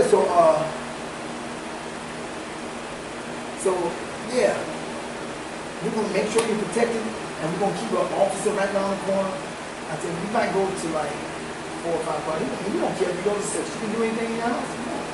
Got him on camera saying this. Right? 2 or 3 o'clock come around, we at the party, having a good time. I had valet park, so there was no problem parking, none of that. Every house around us on the block is throwing parties, because it's New Year's Eve. Right. Right? New Year's Eve, the nightclubs across the street nightclubs across the street was so loud we almost couldn't hear our band. I had a little band in the backyard playing jazz and R&B. And then we had some other stars there, and we were singing. Then we had a little DJ. But on the inside we had a DJ that couldn't even be heard from outside, because that house was really well built. So the party is over. I'm telling you, I don't care, because we want to go have some other kind of fun. So everybody's leaving. As the people leaving, the police pulled up around about 2 o'clock. Party's totally over. All right, everybody in the bar, blah, blah. I said, sir, we're leaving. The party's over. You see, there's no music, nothing. We're done here, yeah. I said, you're camping. I said, we throw the party all night. So he's wrong. He don't know what the hell he's talking about. I said, wow. The guy don't know what he's talking about. The boss. He said, oh, you trying to be funny? I said, no, sir. That's thing. He said, well, you're not allowed to throw parties. You guys know you're not allowed to throw parties over here. You're not allowed to throw parties. Sound like the black code to me. Of course, the black code said, okay, black man, you're free from slavery, but you're not allowed to carry weapons, you're not allowed to own property. Don't have too much fun. And you're not allowed to throw parties, functions, or assemblies. If we have a wedding or funeral that you must attend, a white man must stand guard to make sure that no 2 or 3 black men network together to start business to cause the white man to lose his sharecropping labor force. That was actually a rule. No, right? That was before Jim Crow. Oh, before slavery. That was after slavery, but it was called the Black Code. And y'all won, but these are the rules. And then who saved us from that? The carpetbaggers. The radical Republicans came down and got a law passed called the Civil Rights. Damn, I thought they said they came up with that. See how they lie? Radical Republicans came up with the Civil Rights Bill in 1866 that overthrew that. Then they created the NRA to give us the right as black men to carry weapons, because the Ku Klux Klan was coming in because we couldn't carry weapons, shooting us and killing us, and then we shot back, they would leave, and the sheriff would come back and hang the black man for having a gun. So now the NRA makes it okay for us to defend ourselves. Who does that remind me of? Oh yeah, a Honduras who gave us the right to have weapons to go against him. Well, I'll be damned. Some historical content there. That's why the movie Warzone is about. Right, you understand? So they actually made it against the law for us to throw parties. So the guy comes outside and he's talking to the guests really rude. I said, sir, it's okay. He said, yeah, it's okay. They'll see how okay, whatever. Turns me around and puts me in handcuffs, puts me in the car, and black people's going crazy out there, and especially my white Republican brothers, because they're very defensive. I had some U.S. Marshals there, the FBI agents, Okay, I said, don't worry about it. It's cool. Because I really was going to go ahead on and attack them, because this is insane, right? Why can't we throw a party? I mean, all this other music and stuff going on, it's not even our house making noise now. You can all in here, our house is quiet. What's going on? So He takes me to the police station, and the other officer's like, man, you need to let him go, you know. I said, no, I'm not getting out of the car, so I need to go to jail. First of all, I didn't know what the hell they were going to do to me if I got out. I'm over there by myself. Second of all, no, let me go to jail. So they said, well, what is a charge? They were trying to come up with a charge. So he came up with a noise ordinance charge, which is not a charge. And it's not even a misdemeanor. Right, it's a civil thing. Yeah. And it's, I had a $20 bond. It said $20. It's crazy. So that's what that was about. And so I'm getting ready to sue them concerning that because right over here, the Democrats, something like that, when I see it from several radio stations, I went to that reason I don't know. But I normally, you know, take the guys out to help the Republican win, you know, election. Like I helped President Bush, and then I helped his brother Jeb Bush, and I helped Alan West, I helped Marco Rubio, I helped Ms. Harding, I helped. When you help, what do you mean? How does the help? I would go out there and Support him. just stand there. Just being black is an amazing phenomenon, right? And then my band, this is Climbing Family on the Race. We was out there early. I've been star-studded band out there. And I played for Marco Rubio, Alan West. I played for, I followed Rick Scott around. I got him on camera saying, yeah, you made sure I won in 2010. You know what I mean? We sang at the inauguration, Eddie's inauguration. We sang at all their winning parties, and we helped every guy. Newt Gingrich, name some guys that was running for president. No, the president.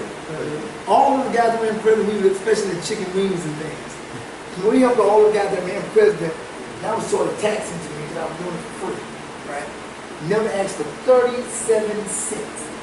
They couldn't even offer me money. I said, no, because they called me Uncle Tom. I'm doing this because I was with y'all when we helped Republicans, and he said, you never get anything from me because then they'll use that against you. Because black people and white people are not allowed to make money. They're big idiots. So where did you get the money to fly places and go to these rallies and go to the Super back Bowl? then I was rich. I'm not gonna lie. When Bush passed that law, got rid of it's not Dodd-Frank, but like Dodd-Frank, you were able to buy houses. Yeah. And I was buying houses, and some of my brothers would buy the house, then we fix it up, and we have a bunch of equity in it, and then we would buy it back, and we get $300,000 to it, and we was, you know, having a ball. And then I had a big building that brothers were paying rent to be in, and all the guys, a lot of guys had money, and they were wealthy, and they would come and donate money, and they wanted to go to all of the events. So some of them would pay my rent because really a lot of times I didn't have that kind of money, but they wanted to go because they knew I can get in and I could walk on the field, you know, all that kind of stuff. So they all wanted to go. We're going to the Super Bowl. All, 200 guys in one building. Everybody, come on, man. I put 10,000 in there. $10,000, that pays for the whole trip. But it's not. But you're not getting. But so are you getting money now from anybody?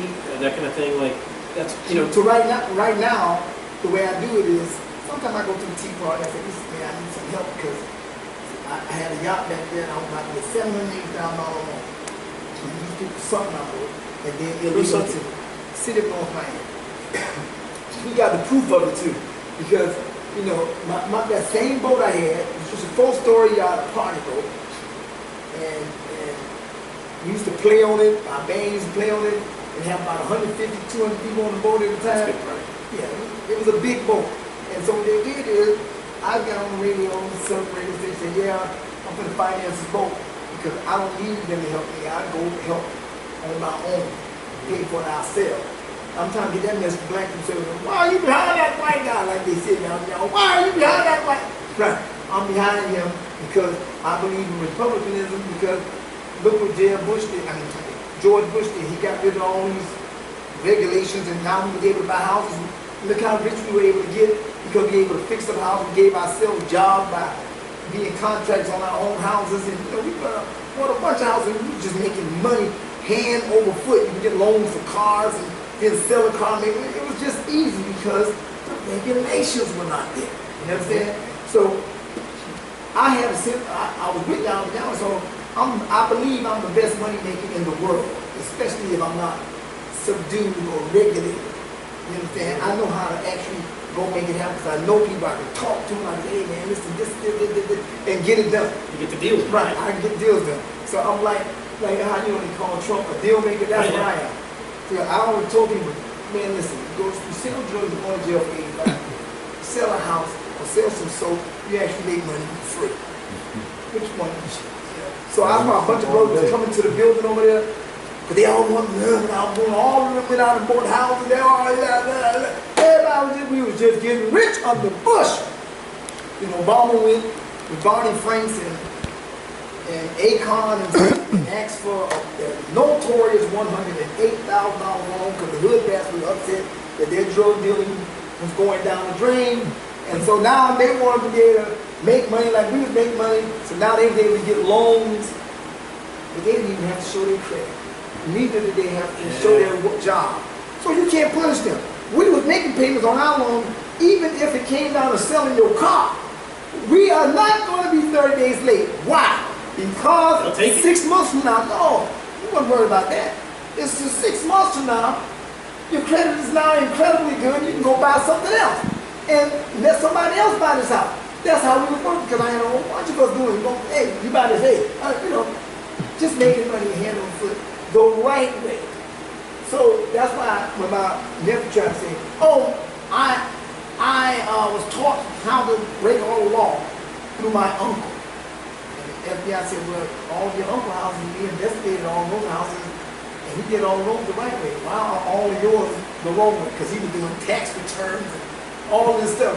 I didn't need to do that because I actually had the trust. So we just go in, buy the house. You didn't have to make money on the first sale. Just fix the house up. Put some more bedrooms in there. Now the value is higher, there's money.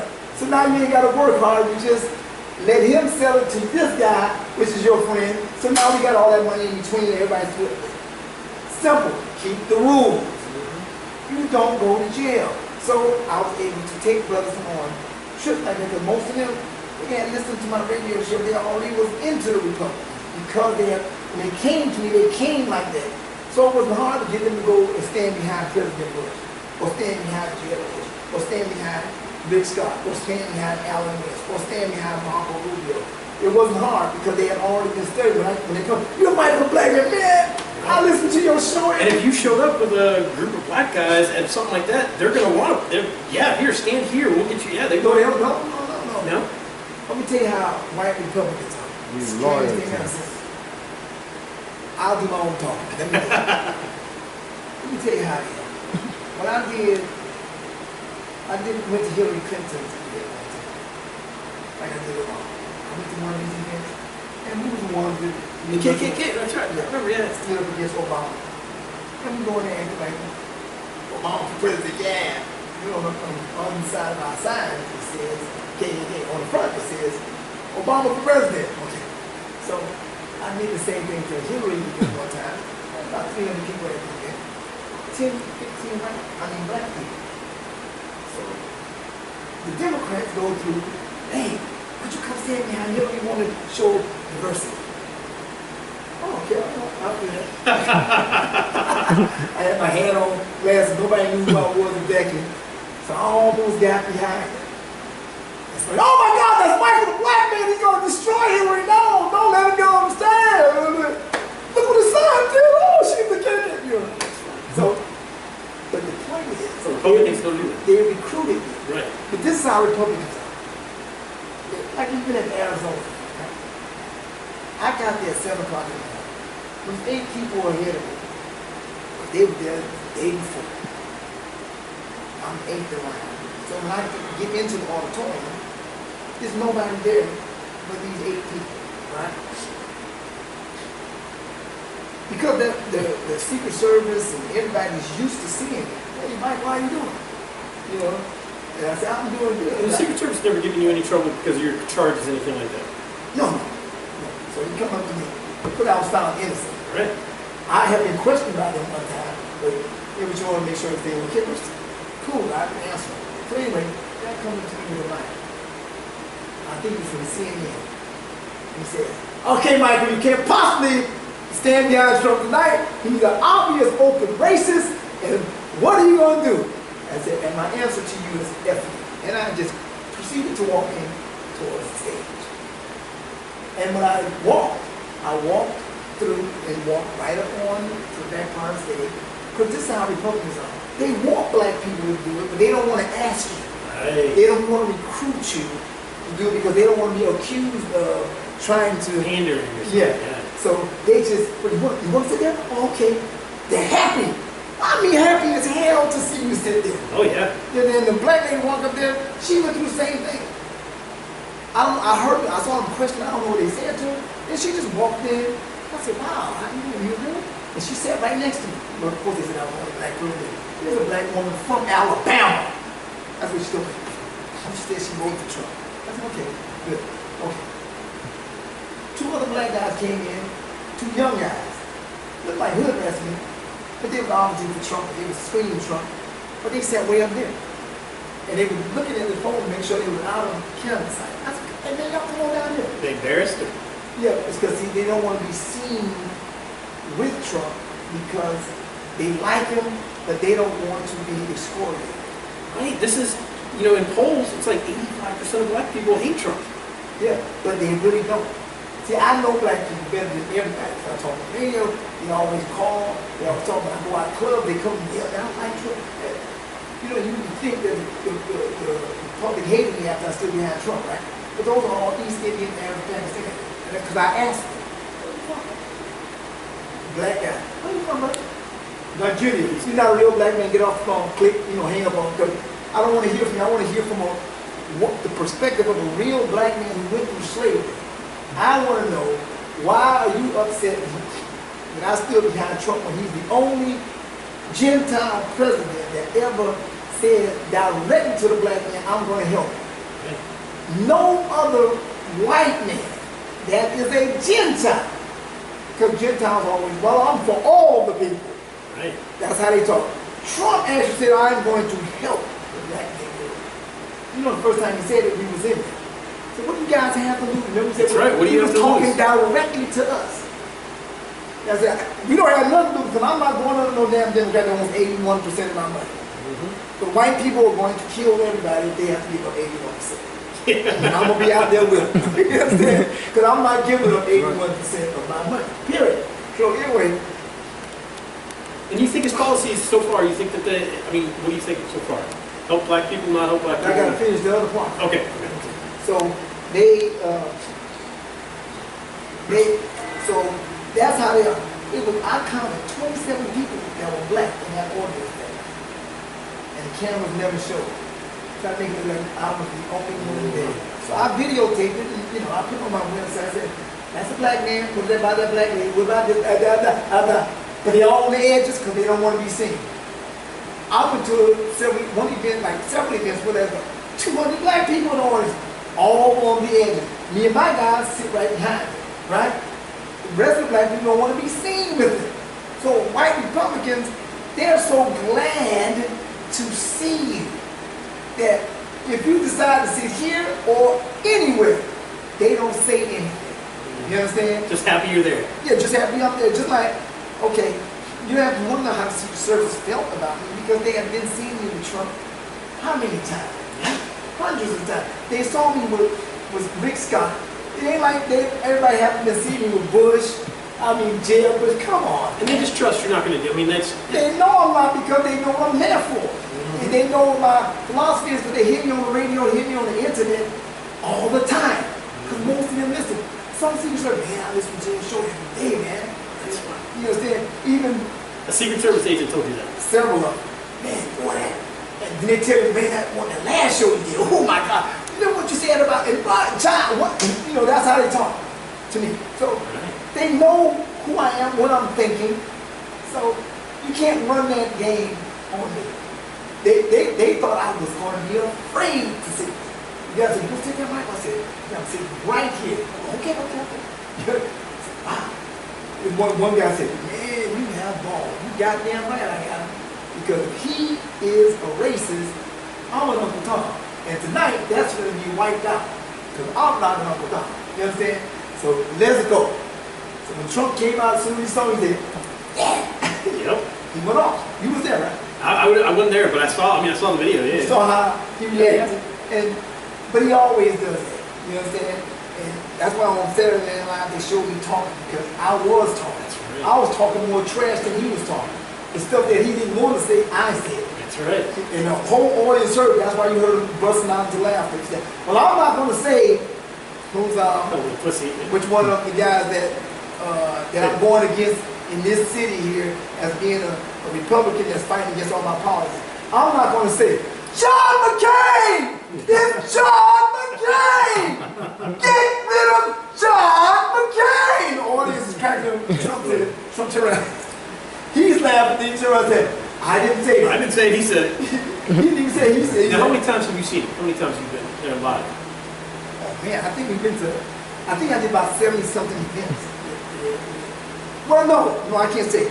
Because some of the events were events like when he was having a debate, and I would just be there Outside. outside. Like the Super Bowl, showing the Super Bowl outside. Yeah, he wasn't. I don't think he was. I don't there. think it was there. But I went to the Super Bowl, but I know he wasn't there. So no. But you know, those type of events. But all the events where a lot of the events where he spoke, I would be there, like L.A., New York. Okay, so how do you get the money to go to these places? So the Tea Party helps you out a little bit. Some people help me. Some of the brothers I ask them, because my brothers got a little bit of money. Because right now, especially after they took my job, I'm not gonna lie, they're broke. I have, you see, we don't even have air conditioning here yet, because I got to wait for insurance. I've been, they evicted us out of a few of the houses I had. They've been on the wild attack, and this is Democrat judges, and they are going after me like a wild animal. You're nationally famous now. Yeah, so they have to destroy this image, you know, this image of Hiram of Tyre, the builder of the temple, standing beside the representative of King Solomon. So now, what do you think of the policies? What do you think of Trump as a president? Do you think he's helping black people? You know, how do you think? Well, Because there's so many people who think he's not. If so you got about 9 guys in the Republican Senate who are actually Mormons. Mormons are mostly Cherokee, because the Mormons was found by Joseph Smith, who was a Cherokee, and in their book, it's called what's that book called? Book of Mormon, Book of Mormon, Latter-day Saint.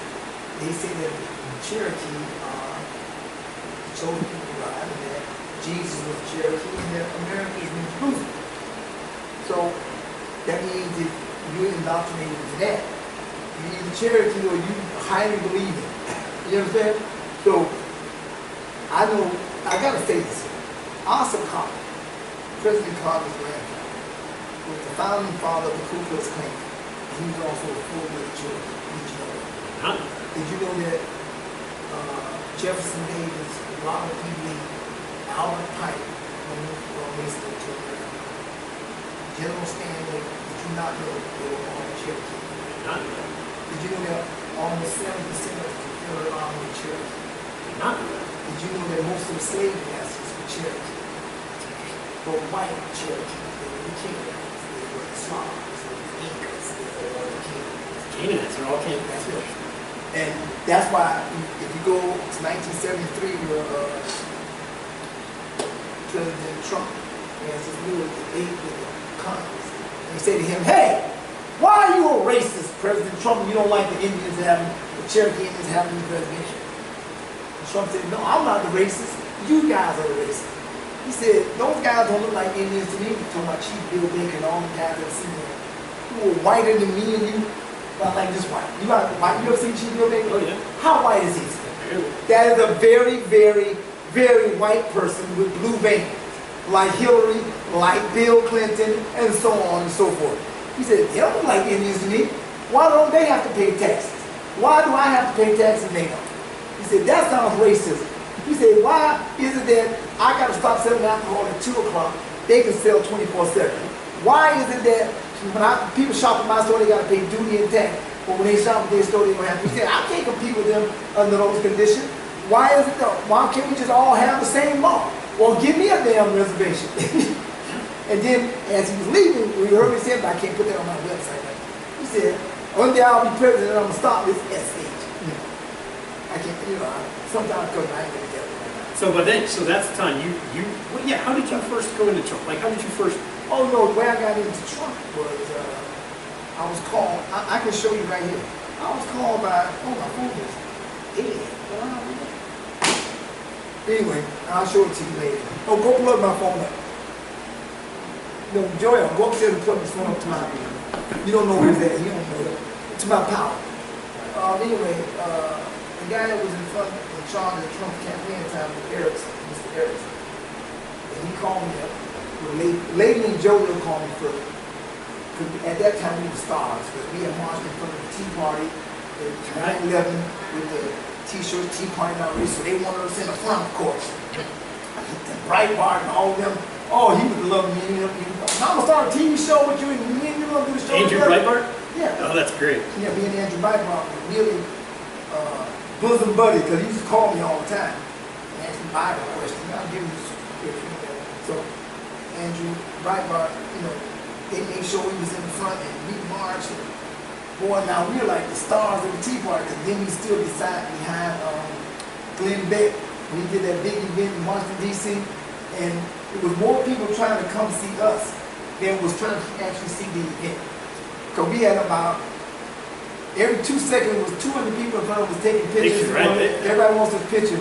We had Tea Party is not racist. Oh my God. So, and we were standing 8 steps above him. We were standing on the step where Martin Luther King stood there. He said he couldn't stand on me because it was Martin Luther King. But I'm black too, so I'm standing. So, anyway, so at that time we were starting, plus we were the band and all of if they said we was going to play somewhere, everybody's coming because we might have Supremes come out there, Tito Jr. So everybody wanted to see. So this guy wanted to launch Trump's thing, and he was talking to the Tea Party. Then they got me to come. I go to most of the Tea Party meetings and stuff. If I'm coming out there, they don't all come because they always ask me to go to their event. They're not always trying to come. So if I'm going to go to your event, if I'm doing an event, you better show up to mine. Okay. So they all like Trump. Now I liked Trump because a long time ago, me and y'all was walking down Broadway. Y'all stopped and we had a little chat with Trump. I think we was on the sidewalk. But I didn't listen to what he was talking about. Y'all came in and said, see something? That's the kind of white, that is the white man that we need as our president. And this is in the 80s or 90s. That had to be in the 80s. I think that was in the 80s. It could have been in the 90s because he was in jail all that time. So it was in the 80s. I said, that's the type of white man we need as president. I said, why is that? Because he's rich. He's like science. He's not found wanting. He's like high on time. He's a contractor. He's a builder.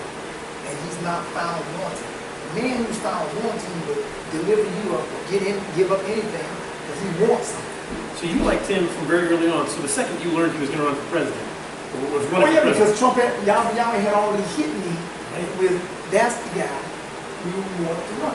So now when they called me up and asked me to sing at an event, because they was thinking about doing an event at that time. So but if you come on, Michael, everybody's gonna come because they know you're gonna bring all these stars out there. And you got the star-studded band with all these famous, the guys from the Barcades, the Stevie Wonder's blind cousin, the piano player. Everybody, you guys are good, man. And Trump, man, I think he would really appreciate it. I said, and at the time, I had decided, because I had helped every Republican, I said, you know what? I'm not going to help every Republican. The next time, what I'm going to do is, I'm going to wait for whoever wins the primary. Then, So you're going to have to pick. So you're yeah. But I didn't want to pick the wrong 17 side. of them or something. Yeah. Back then it was 17. It was how that so, but I said, I don't know, man, I have to think about that. You see, I love Trump. I really wish that guy would win, but right now I don't particularly not into that. So she gets me on the phone with Ms. Erickson. So I knew him. I knew he got ready with Trump. And so he said, Michael, oh, would you please go on out, man? Trump would really appreciate it. And I said, man, boy. I said, I gotta go get the band together. And I said, what do you want to do? Whatever you want to do, man, just give me a day. I went on the mid. So when I'm out there, I believe this is in 2011. Right, when he first announced that he was going to run, but he didn't run that. He was just thinking about it. But when he walked out on stage and saw 20,000 people out there, he was like, wow! I think that blew him away. And so Mr. Erickson, he said that it was because of this guy that was such a success. Because we knew if we could get him there, everybody was coming because everybody always showed to all the other presidential events because they knew this guy was going to bring the band out there. Not that I was a good political mind or anything. It's just that I'm that black guy. And I got a band and I can sing and so it's like, oh my God, he's going to be there, I'm coming, And plus they wanted to show that they was supporting me. So they come, Mike, I was to your event, and that's how they used to come to me. Mike, I can't go there, you gotta come to my own man, okay, damn. You know what I'm saying? So anyway, I performed at that event, I introduced Alan West, I introduced President Trump on stage, and I had 20, 25 guys, and we stood behind him. One of the guys from not Secret Service, the other guy was here, tried to get us like a trip, what the hell, move out the way, Michael, come stand with me. So I came and stood right behind, right next to him. I could actually reach out and touch him. He was on a little platform about that high. So we stood there while he did his whole speech. And he was like, oh my God, black people out there for Trump. Trump really appreciated that. And he thanked me when he got on stage. And I, every time I saw him, he would always say, man, thank you, man. Very nice guy. So that's when I first felt it. So when he decided to run again, I just, sometimes just show up behind him, because I really wanted that guy, because all of the Tea Party was for him. At the time, when we first really started running, we started doing all the debates and all of the Tea Party wanted him in it. And then it got a little bit of a split between him and Ted Cruz. Now, I like Ted Cruz too, but I really like Trump. The real reason I liked him, because he was like now he talked out of his mouth, whatever was on his mind. He wasn't scared to just say it. Hillary, you're the devil. Wow! Did you just, wow! Fake news, I don't like you. You're phony, you're a liar. Wow! You don't hear that kind of stuff from politicians. Right, and I love that, because that's how I talk on the radio. I despise you, you're Satan, the son of Sam, serpent, let me think of any bad words I can say. No, you just think whatever. So that's how I am. And I would say things that some guys say, I think he's going to use that now. I said, oh, okay, good. So I told him, like my guy said, listen, Isaiah 60:18, like you want to ask about the policy. I gave the policy, Isaiah 60:18 says, thus says the Lord, build me a wall, great and high, to be a border to my land, New Jerusalem. And all nations will come and say, please let us help you build this wall, saith the Lord. Deuteronomy chapter 2 says, thou shalt not meddle with your brother's land. Don't cross his border without his permission, saith the Lord. That is the law. Exodus 20:19, God said, put a border around my land, and anybody that runs through, shoot them through. As would the Chinamen, as would the Russians, as would the British, as would, you can cross this way going into America over the Mexican line. But if you run back this way and they say, halt, and you don't stop, they will shoot you through. They're all following the Bible. Why? Because Matthew 5:48 says, be like God. God says shoot him through, and that's what we're all supposed to do. Now, of course, Trump's a little more crazy. He said, build a wall, that's it. Why do you say all those stuff? Because probably he doesn't know where to say the scripture, but he's on. He knows the point. See what it is the Bible follows our nature. You understand? That's why everything that he said that he feels in his heart is biblically correct, because that's how the Bible is written. The law of God is written to follow what our nature is, the good side of our nature. You understand? So, like if you want a wall at your house, why wouldn't you want a wall at your board? So, yes, I agree with that policy. Do I agree with him when he first said he wanted to take tax down 10%? Of course I agree with that, with God was going to tithe. And I know that if we were able to get the taxes down 10%, nobody in America wouldn't mind paying taxes. You don't even have to tell the poor man not to pay that, because who wouldn't do that once you understand is to keep the structure of your country strong. So if you have 98% of 380 million people paying 10%, that well exceeds the 4% that's paying 41% and cheating on the taxes to try to keep some of their money. Now, when after the Virginia stuff, people got upset that he didn't come down harder on these,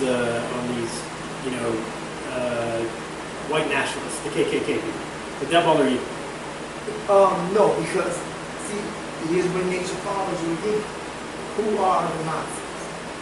Who are KKK? I admonish you to look at that one more time and look at how white those crackers were. We're not Gentiles. I was at a few of those events and I'm looking at them. You're not us. Yeah, you're not us. You're Islamic. Yes, I do know. Don't worry about it. You know, I'm walking away. There's that Tea Party guys on this side and regular white people who are out there to make a statement. They were not out there to fight. They didn't have helmets, nothing. But these nuts, they had helmets and everything. So they were out there particularly to fight. We have Antifa. Who was Antifa? Let me tell you who Antifa is. Antifa is a group of East Indian Arab Pakistanis. My camera phone finally comes back here. If you bring the wire down, the green extension cord, and bring it down with the phone, then I can show it to you. Antifa is a group of East Indians who I discovered. I used to go while they were rallying against Trump. Like, we went in front of Trump's house and we ran them off. And then later that night they came out with thousands of these people chanting, "Down with Trump! Black Lives Matter! Black Lives Matter!" So, because I'm black, they don't know exactly who I am. I walk through the crowd and say, "Look, everybody out here, there's not one black man out here. These are all East Indians, Arabs, and Pakistanis. Look at this. Arabs, East Indians, and Pakistanis. Now, why? Oh, here's a black guy. Excuse me, sir, where are you from?" "I'm from Nigeria." "This is not one of us. This is one of the ones that helped capture us and sell us to slavery. The rest of us East Indians, Arabs, and Pakistanis. Look at this." You know, and I'm going through the crowd. And I did that to several of their events, like Super Bowl. I went through their crowd and did the exact same thing. So one of the leaders, I think the guy from Long Half, he walked up to me one day. He said, "Man, you're an Antifa?" I said, "Yes. I won't be able to do that again." I said, "Do what?" "No, you saw what you did." I said, "What are you talking about?" See, at the Judge Session, I got him again. They thought I was with them. I was filming them again. East Indians, Arab Pakistanians, that's all it is. Not one black guy is out here with this crap, right? I said, "Yeah." Well, we even did it to an event where they had, right after the, where they, all the ladies wearing the pink hats. Oh, yeah, we got them there too. They were mad as heck. Or then they caught us that he was wearing a Make America Great hat. Why everybody hating us? Oh, now we know this guy's crazy. I'm not with him. I met him on the bus stop. Yeah. Anyway. So anyway, you know, listen, I believe in the Make America Great hat, but not in front of a bunch of pink wearing ladies who are upset. Okay, all right. So anyway. It's crazy and it's real crazy. We're trying to hide from them. I'm trying to get into them and figure out what's going on. So I said, "Yeah, we see a few of your things. And so right now we wear black things on our head and stuff on our face so you can't point out that we're East Indian." I said, "Oh, okay. You shouldn't have told me that because now I'm going to tell everybody that." "I don't give it. I don't need it, bruh." You understand? So that's why they ran the hat. So now when you see Antifa over here, look at Saddam Hussein. How does he salute? How does Hitler and the Nazis salute? Why are they doing the same thing? Because Canaan and Ishmael are in unity. They're trying to cause a race war because their time is short to rule because they're being revealed. So they're deliberately out there on purpose, acting like they're fighting when they're actually in unity. You understand? Yeah. They're the Inca and the Aztec, or should I say, the Cherokee, who are Slavs and Asians. You understand? It's been about 2 hours, so I'll go. I want to ask. So in other words, I got to finish that. Okay. So in other words, when Trump made the statement that there were good people on this side, like some of the Black Lives Matter people, that was not there to fight. They just wanted to make their statement, which everybody has their right. On this side, you had some people that was not there to fight.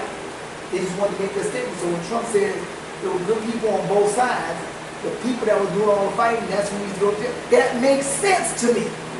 But the Bible said the sons of perdition must be revealed and move out of the way for the two brethren to come back together in unity.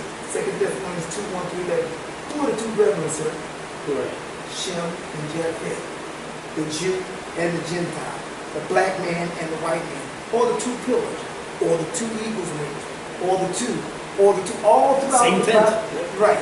All throughout the Bible, those two was always talking about us two, because when Yahweh created man, he wanted to see if we can stay together in unity and not kill each other, so he would have to kill everybody off earth like he did in Genesis chapter 6.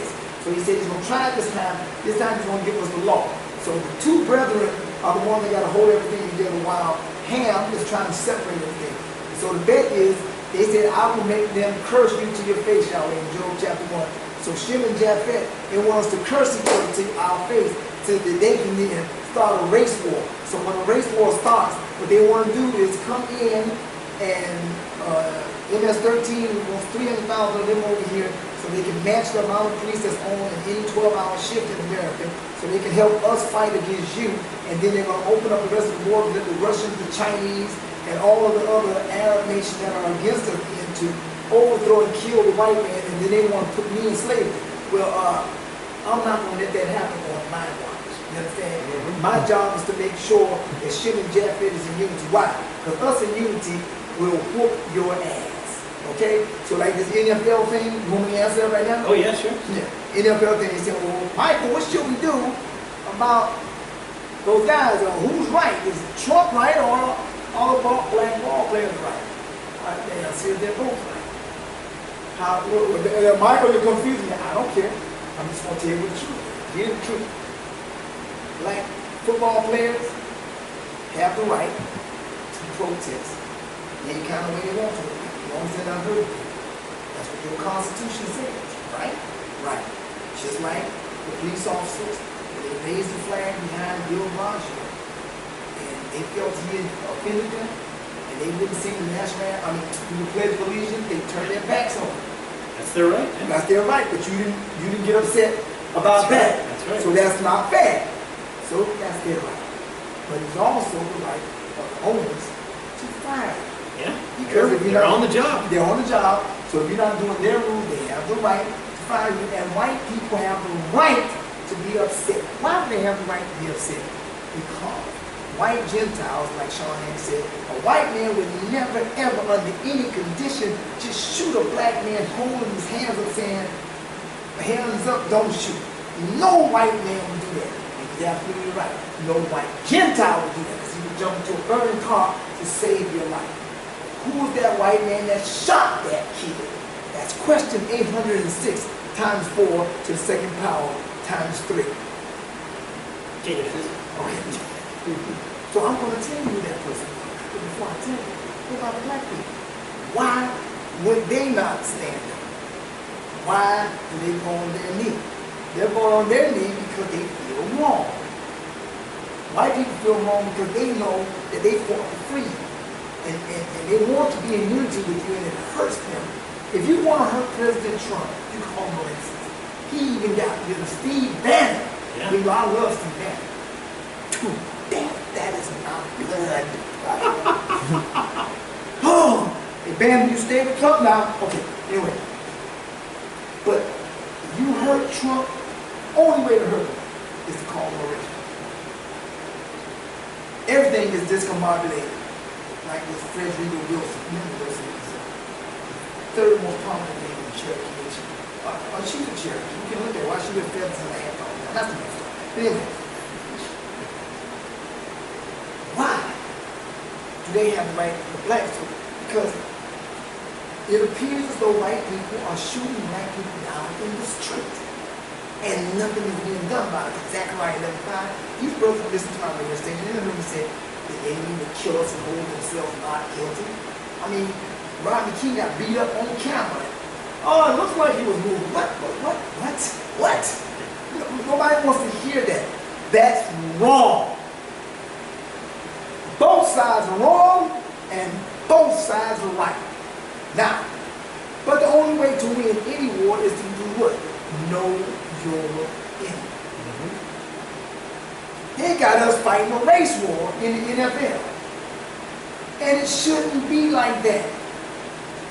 Because the person who's causing that is the actual problem that they step back and watch us whoop each other's ass. You understand? Who was Darren Wilson? Just tell you that that's the third one. Yeah. Well, I'll be there. But you know that Darren Wilson is a full-blooded charity? None of it. Did you know that his name is a charity name? None of it. Did you see how white that cracker was? He looked white. Does he have, what is the hallmark of an albino? Cockeye. Look at Darren Wilson one more time. Will you please? Just look at him. One eye's here and the other one's going straight. It's cockeyed like him. And who did he kill that kid for? An East Indian in a gas station. The two that are in pure unity who marry each other in Genesis chapter 36. Damn it, man. That's interesting. Who caused that black man to be choked to death? The East Indian sergeant, black woman, but she was East Indian, and an East Indian, or I'm sorry, an Arab store who didn't want nobody to compete with him selling cigarettes outside the store. Damn! Wait a minute. A black guy was shot in the car in West Palm Beach, just sitting on the street because his car was broke down. On camera, a guy walks up behind him, says he's a detective, and shoots the guy in the head. What the hell did he do that? He know his own camera caught him, but that's cool. What was his name? Black people out there, white people are shooting us down! Yeah, that surely does look like that's what it is. What was his name again? Remember, when you study the etymology of names, names that in the Bible, or what? East Indian. I know that. Like Sicilians, they are not Italians. They are red dot named Egyptians. All of them named in the Bible. And they're the only ones that own everything that's Italian all over the world. For example, Giovanni, Prada, Vinci, Versace. They're all in the Bible. Real Italians, the white ones, their name in what? Consonants. Caesar, Pilate, Africanus, Columbus. Come on! Help me, please. Can somebody help me? It's fascinating. No, that is fascinating. But that, I showed that to Kellyanne. I said, this whole Fifth Avenue is the richest street in the world. Only 3 buildings are owned by white, real white Gentiles. Mr. Winston, Tommy Hilfiger, and Trump Tower. Prada, Versace, Giovanni. Hey. Everything is East Indian. You understand? And so the man that shot that kid, his name was Rothschild. And when you look at him, he looks like a hook-nosed East Indian. But they said white people are killing him. Then another guy shot another kid, his name was Jonathan Lear. Guys, That's hard to explain. Oh, I saw that one, yeah, with the guy next to him. His name was Jonathan Lear. Jonathan Lear is an East Indian. One of the Arabs that came, an East Indian, that came over here and helped take my yacht. I know him. I even asked him, why are you East Indians doing this? He said, I don't care what you talk about. East Indian! Okay, East Indian. Stalag, I forgot to say his name. He was from Turkey. He was Slavic. I looked him up. He's a pure Canaanite. The police officer shot the guy in North Carolina in the back 8 times, running away from him. He was not a Gentile. He was a Canaanite. Gentiles look forward to life. They love life. You jump into the burning car. The Canaanites, to them you are a meal. They need your blood. Right here, there's 200. No life, yeah. There's 250 billion. There was 2.5 billion people in America about in the 70s. Now there's 7.5 billion people on Earth. Question 603. Why are there no new grave mounds? See, you gotta answer questions like that. How can 5 billion more people be on Earth but no new grave mounds? Everything's the same. Why is it that they bury these people and all of a sudden you see the grave people come back, they bring the grave back up, and you always see these what do you call it? Not caskets, but Mausoleums. No, not mausoleums. What are those things they put on top of vaults? They put the vaults down in the grave, and then they put the casket into the vault, 2 inches thick. They embalm you, take all of your blood out of you. And I asked one of them, I said, what do you do blood every 17 years? What? You understand? Hey, McDonald's said they're eating human meat. Hey, this is not me. This is them. They admit this stuff and they laugh at Gentiles. Yeah, we're killing 300,000 Gentiles every year. What? Am I missing something? But you get my point. You've heard all this before. Well, what's going on? Well, when they kill us, it's not natural to die, sir. We are in God, Yahweh's image. Yahweh is your father and my father. We are the Hebrews. This land is the land of the Hebrews. So when they say Columbus was, we should take this and name it Indigenous Day, not Columbus Day. You know why they said that? Because Columbus said that us Gentiles, this land is your land, this land is my land, this land is named for me, not them. And he made a statement one time that Africans are beneath him. Okay, he did say that. As did Cyrus. They called Cyrus vociferous, bombastic, racist. That's what they called Cyrus, sir. And they said he was a warmonger. You might not stay outside of the wall for a year just to get your ass. He's into that fight, isn't he? Okay. So, why did Cyrus say that? Why did Caesar say it? Hey!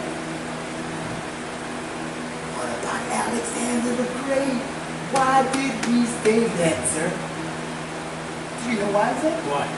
Because Shem and Japheth heard Noah say, Ham, the African, would be a slave to Shem and Japheth forever because they are beasts and animals. They saw their father's nakedness and nasty bastards. So he turned them into a beast. You know why we mean by beast? When Yahweh takes the melanin out of their skin, Can't. you become lepers, and when you become that, you have this disease called pyrethria. Pyrethria is a disease that's in every carnivore animal because they can't get the vitamin D from the sun. That's why they have fur all over. So if you shave him, he's white as snow.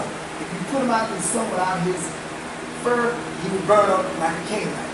But he gets his vitamin D from your blood. So now he's called a beast. So we call them beasts. They are not human, because the word human means people of color. Because the word hue means color. We are human, men of color. They don't have any color. Albino, yeah. Right, they're albino, they are inhuman. Of course, Gentiles are ones here because they got bleeding heart. You can't be racist like this. Damn that! Stop being scared. Gird up your loins like a man and know the truth. Because you shall know the truth and the truth shall make you free. If you keep trying to deny it, they're going to whoop your ass, then y'all ain't going to kill us all. So I'm not going to burn up because you scared. So one more question. I'm curious. How did you still have the same teachings that Yahweh ben Yahweh taught you? You know, I think there was some newspaper down here that said like the group is back. Yahweh ben Yahweh is back in the land. They were talking about me. Yeah. So what does that mean? The group never left. I've always been with Yahweh. The only difference is it's only out here helping all the Republicans and going to all the inaugurations and the balls. And, you know, I still believe the same because before Yahweh went to jail, all of our white friends there temporarily. I mean, you know, because you're Japheth. So that's what that meant. When they were talking about him, they were talking about my nephew who went crazy. The reason why he went crazy is because at Obama's event, I told him, listen, none of you brothers do any talking, so they won't be able to use you as a target. Let me take the heat, because this is going to be very unpopular when I stand up against Obama. If you want to come with me, you can come. All of them said they wanted to come because they believed in Michael, black man, and they love y'all. And they know, okay. Now, I'm telling you now, they're going to be rough, so don't say nothing. Let them focus on me because I can respond to them. I can answer. Okay. I go out there, my nephew pushes me out the way. When the camera ran up to me, he said, we don't like Obama because he believes in gay marriage, and we don't like Obama because he does blah, blah, blah, he put the gay man down. So everybody's on TV, everybody's exploring things they don't like, they don't believe. I mean, everybody knows because when they went to the website, it's on there. But they were dog gave my little nephew, and he was so hurt by it. He comes to me like 3 days later. Sir, could you tell him to take me off of YouTube and off the channel? I said, That can't happen. I told you not to talk, sir. Now, there's nothing I can do. So, what does he do? He listens to Eagle Tickle and sisters and all that, and then he rides around, and he's trying to show all the other black guys that he forgot their about things, that he's going to get rid of them. So, the next week we were supposed to go to help John McCain at a debate in the truck, and some guys run up on us with AR-15. And I said, this guy's still getting a bomb right here. And he pointed at me. To be honest, I thought he was joking. I looked at the gun was pretty damn real. So I grabbed it to move it out of my way, and I punched it. And I was on the top step of the bus, and he snatched back, and I fell off the bus because I wasn't letting go of that gun. That's why my hand was melted right here. Because my hand was melted in the gun, because he started shooting in between my legs and shot my shoe off up there. I had a high top tennis shoes tied all the way up to the top. Let me get ready to go on a bus ride all the way, I think, to Alabama or Mississippi. And I bit him, came up, and I had a police officer friend on the bus, and U.S. Marshal named Paul, and You get a military. and another military guy on it. And my little cousin, CJ, he was not a detective. He was okay, anyway. A metro. Officer. Okay, forget all that. I can't remember. So they got off the bus shooting at the guy. Because I bit him and he let go of the gun. I hit him in the head with it. And he tried to pull out another gun. And they shot him. 6 times. The guy lived now. We caught him. And then I ran to the car. I was trying to get to the car, but I couldn't even run because he had pulled on my ligaments and my ankle. Somebody shot me right in the back of the head. My hair went straight up in the air. But it just grazed me. He did me good. So the devil got behind the bus. And so my other brother Al got shot through the arm. And who were these guys? Who they shot? It was there because my nephew had hired them to kill us because, we stood against Obama, right? But we didn't know that. We were trying to figure out who it was. My nephew came to the hospital where we were at. And he was acting like he was with us, like, who did that? Then come to find out, when he got caught, kidnapping my son and everything, and my son didn't tell me because he knew I would get upset. So he didn't tell me. So they came after him for, because he shot at us at a building, CJ's building. He shot at us and shot Al's cousin, whatnot, for him in the kidney. So they saw Smurf. So we told him Smurf. The police went after him. They got him. And then they got him in the car. They found a phone showing my son on camera tied like this, with his face all beat up. And this guy, did all this stuff. And all of this because he was embarrassed about Obama. You understand? And so when they arrested him, they started arresting the guys. And the guys were the one that told the FBI and all them, kidnapping become a federal charge. Federal, yeah. So they got involved and they started questioning these guys, and these guys said, oh yeah, that bus thing that was Smurf hired us to do that. What? We thinking everything else but that. Then one of my friends, D-Man Sam, one of my best friends in high school, he gets shot. And those guys said, yeah, Smurf told me to kill him. What? So this guy's going around shooting us, right? Because he's embarrassed about him having a big mouth, standing with him. So they say, y'all way in the back. So the stuff that's happening against me makes me a bad guy because you're shooting me. Well, I'll be damned. That's a new one. You're the bad guy because they're beating the hell out of you. How about that? That's funny. That is funny. Modern America. That is modern America. But so do you have younger people that you bring in and you talk to the way that they listen to their own radio station. How many do you reach? I don't even know, because I know the FCC came in. Man, they got more listeners than EDR and all these other staff. Like, yeah, man. There's no way to know though, right? Where you really know, because I'm on the street, all white people. You're my black man. Yeah. They want to take my picture. And how many visitors do you get on your website? You know what? We don't know, because somehow somebody has figured out how to make sure we can't get into the account. Like, I know that I had 1,700,000,000 the day after. Oh, I believe.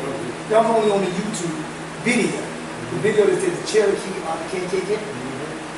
It had 1,700,000,000, and 2 days later, he took it down saying I had violent content. So we put it back on again. Then I got 1,000,000 something, and they took the whole channel down. So we couldn't, so we can't get we can never get, I'm not trying to, I don't care if I get an accurate account. Because I'm not a computer. And you're not quantifying, you're not. Right. I'm just saying, whether you hear it from there, I don't give a damn.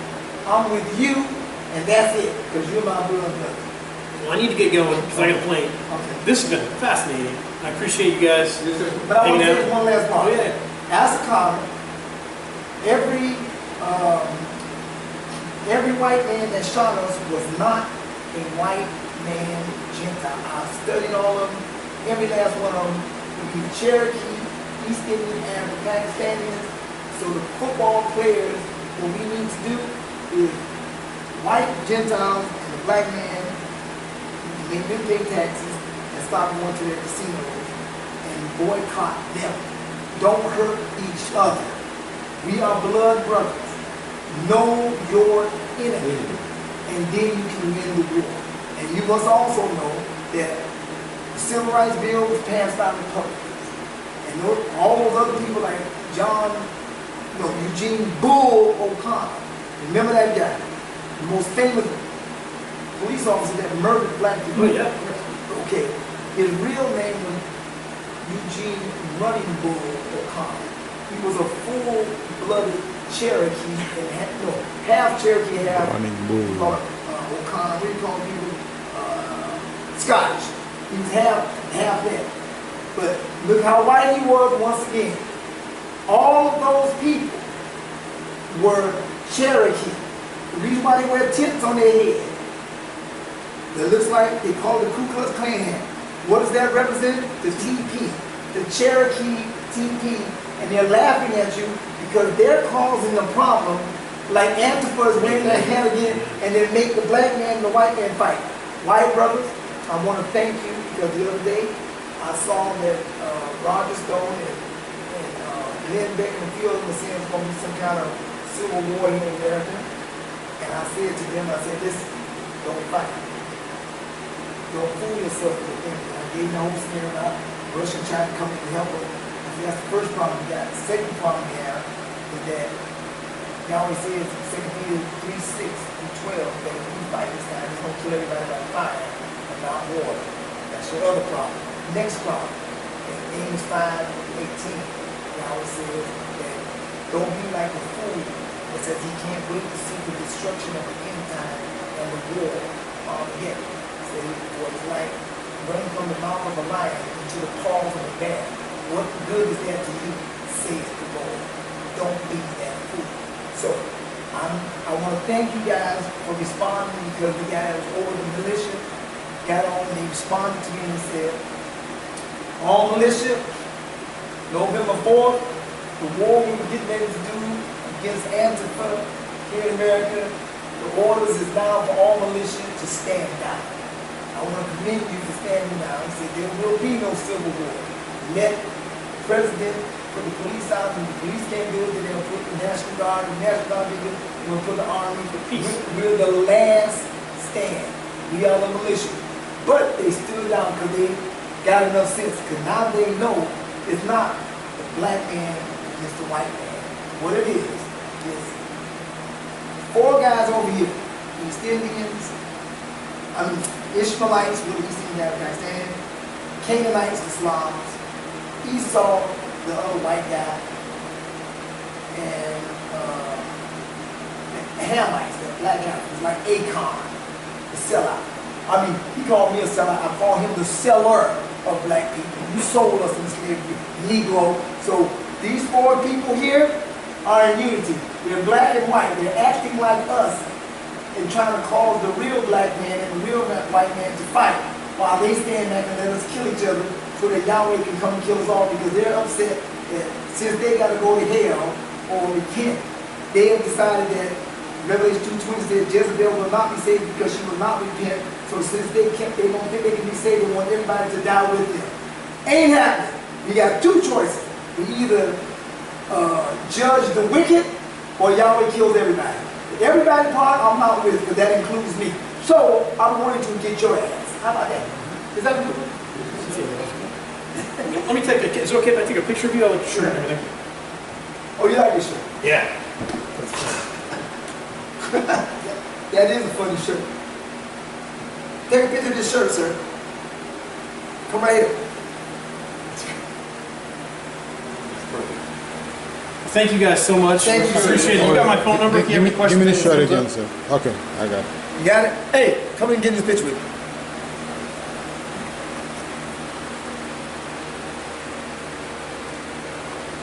Great smile, Reporter. brothers. All right. All right. Thank you guys. You're welcome, sir. Well, that went from short to long really fast. Yeah. You're good. Thank Oh, you guys hey. so much. Look at this real quick, and then you can go. I got to show you this. This is what I. There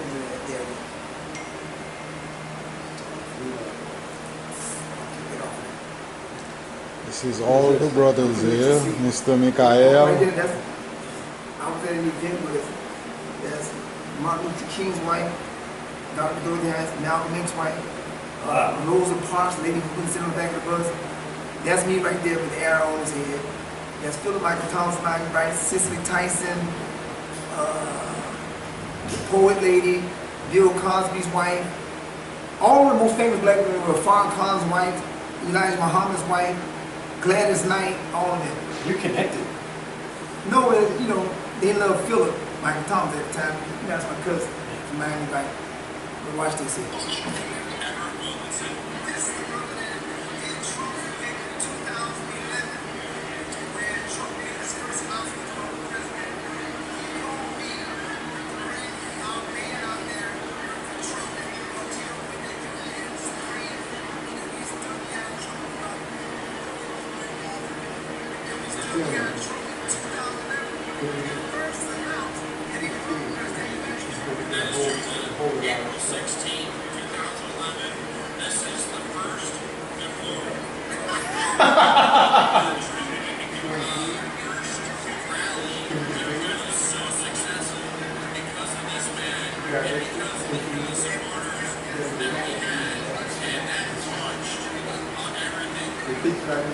That's me. That's me introducing truck.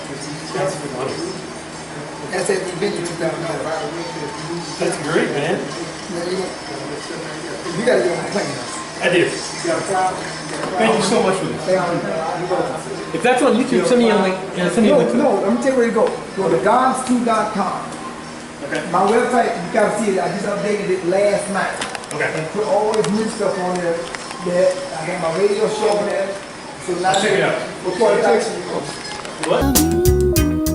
There's far too many of you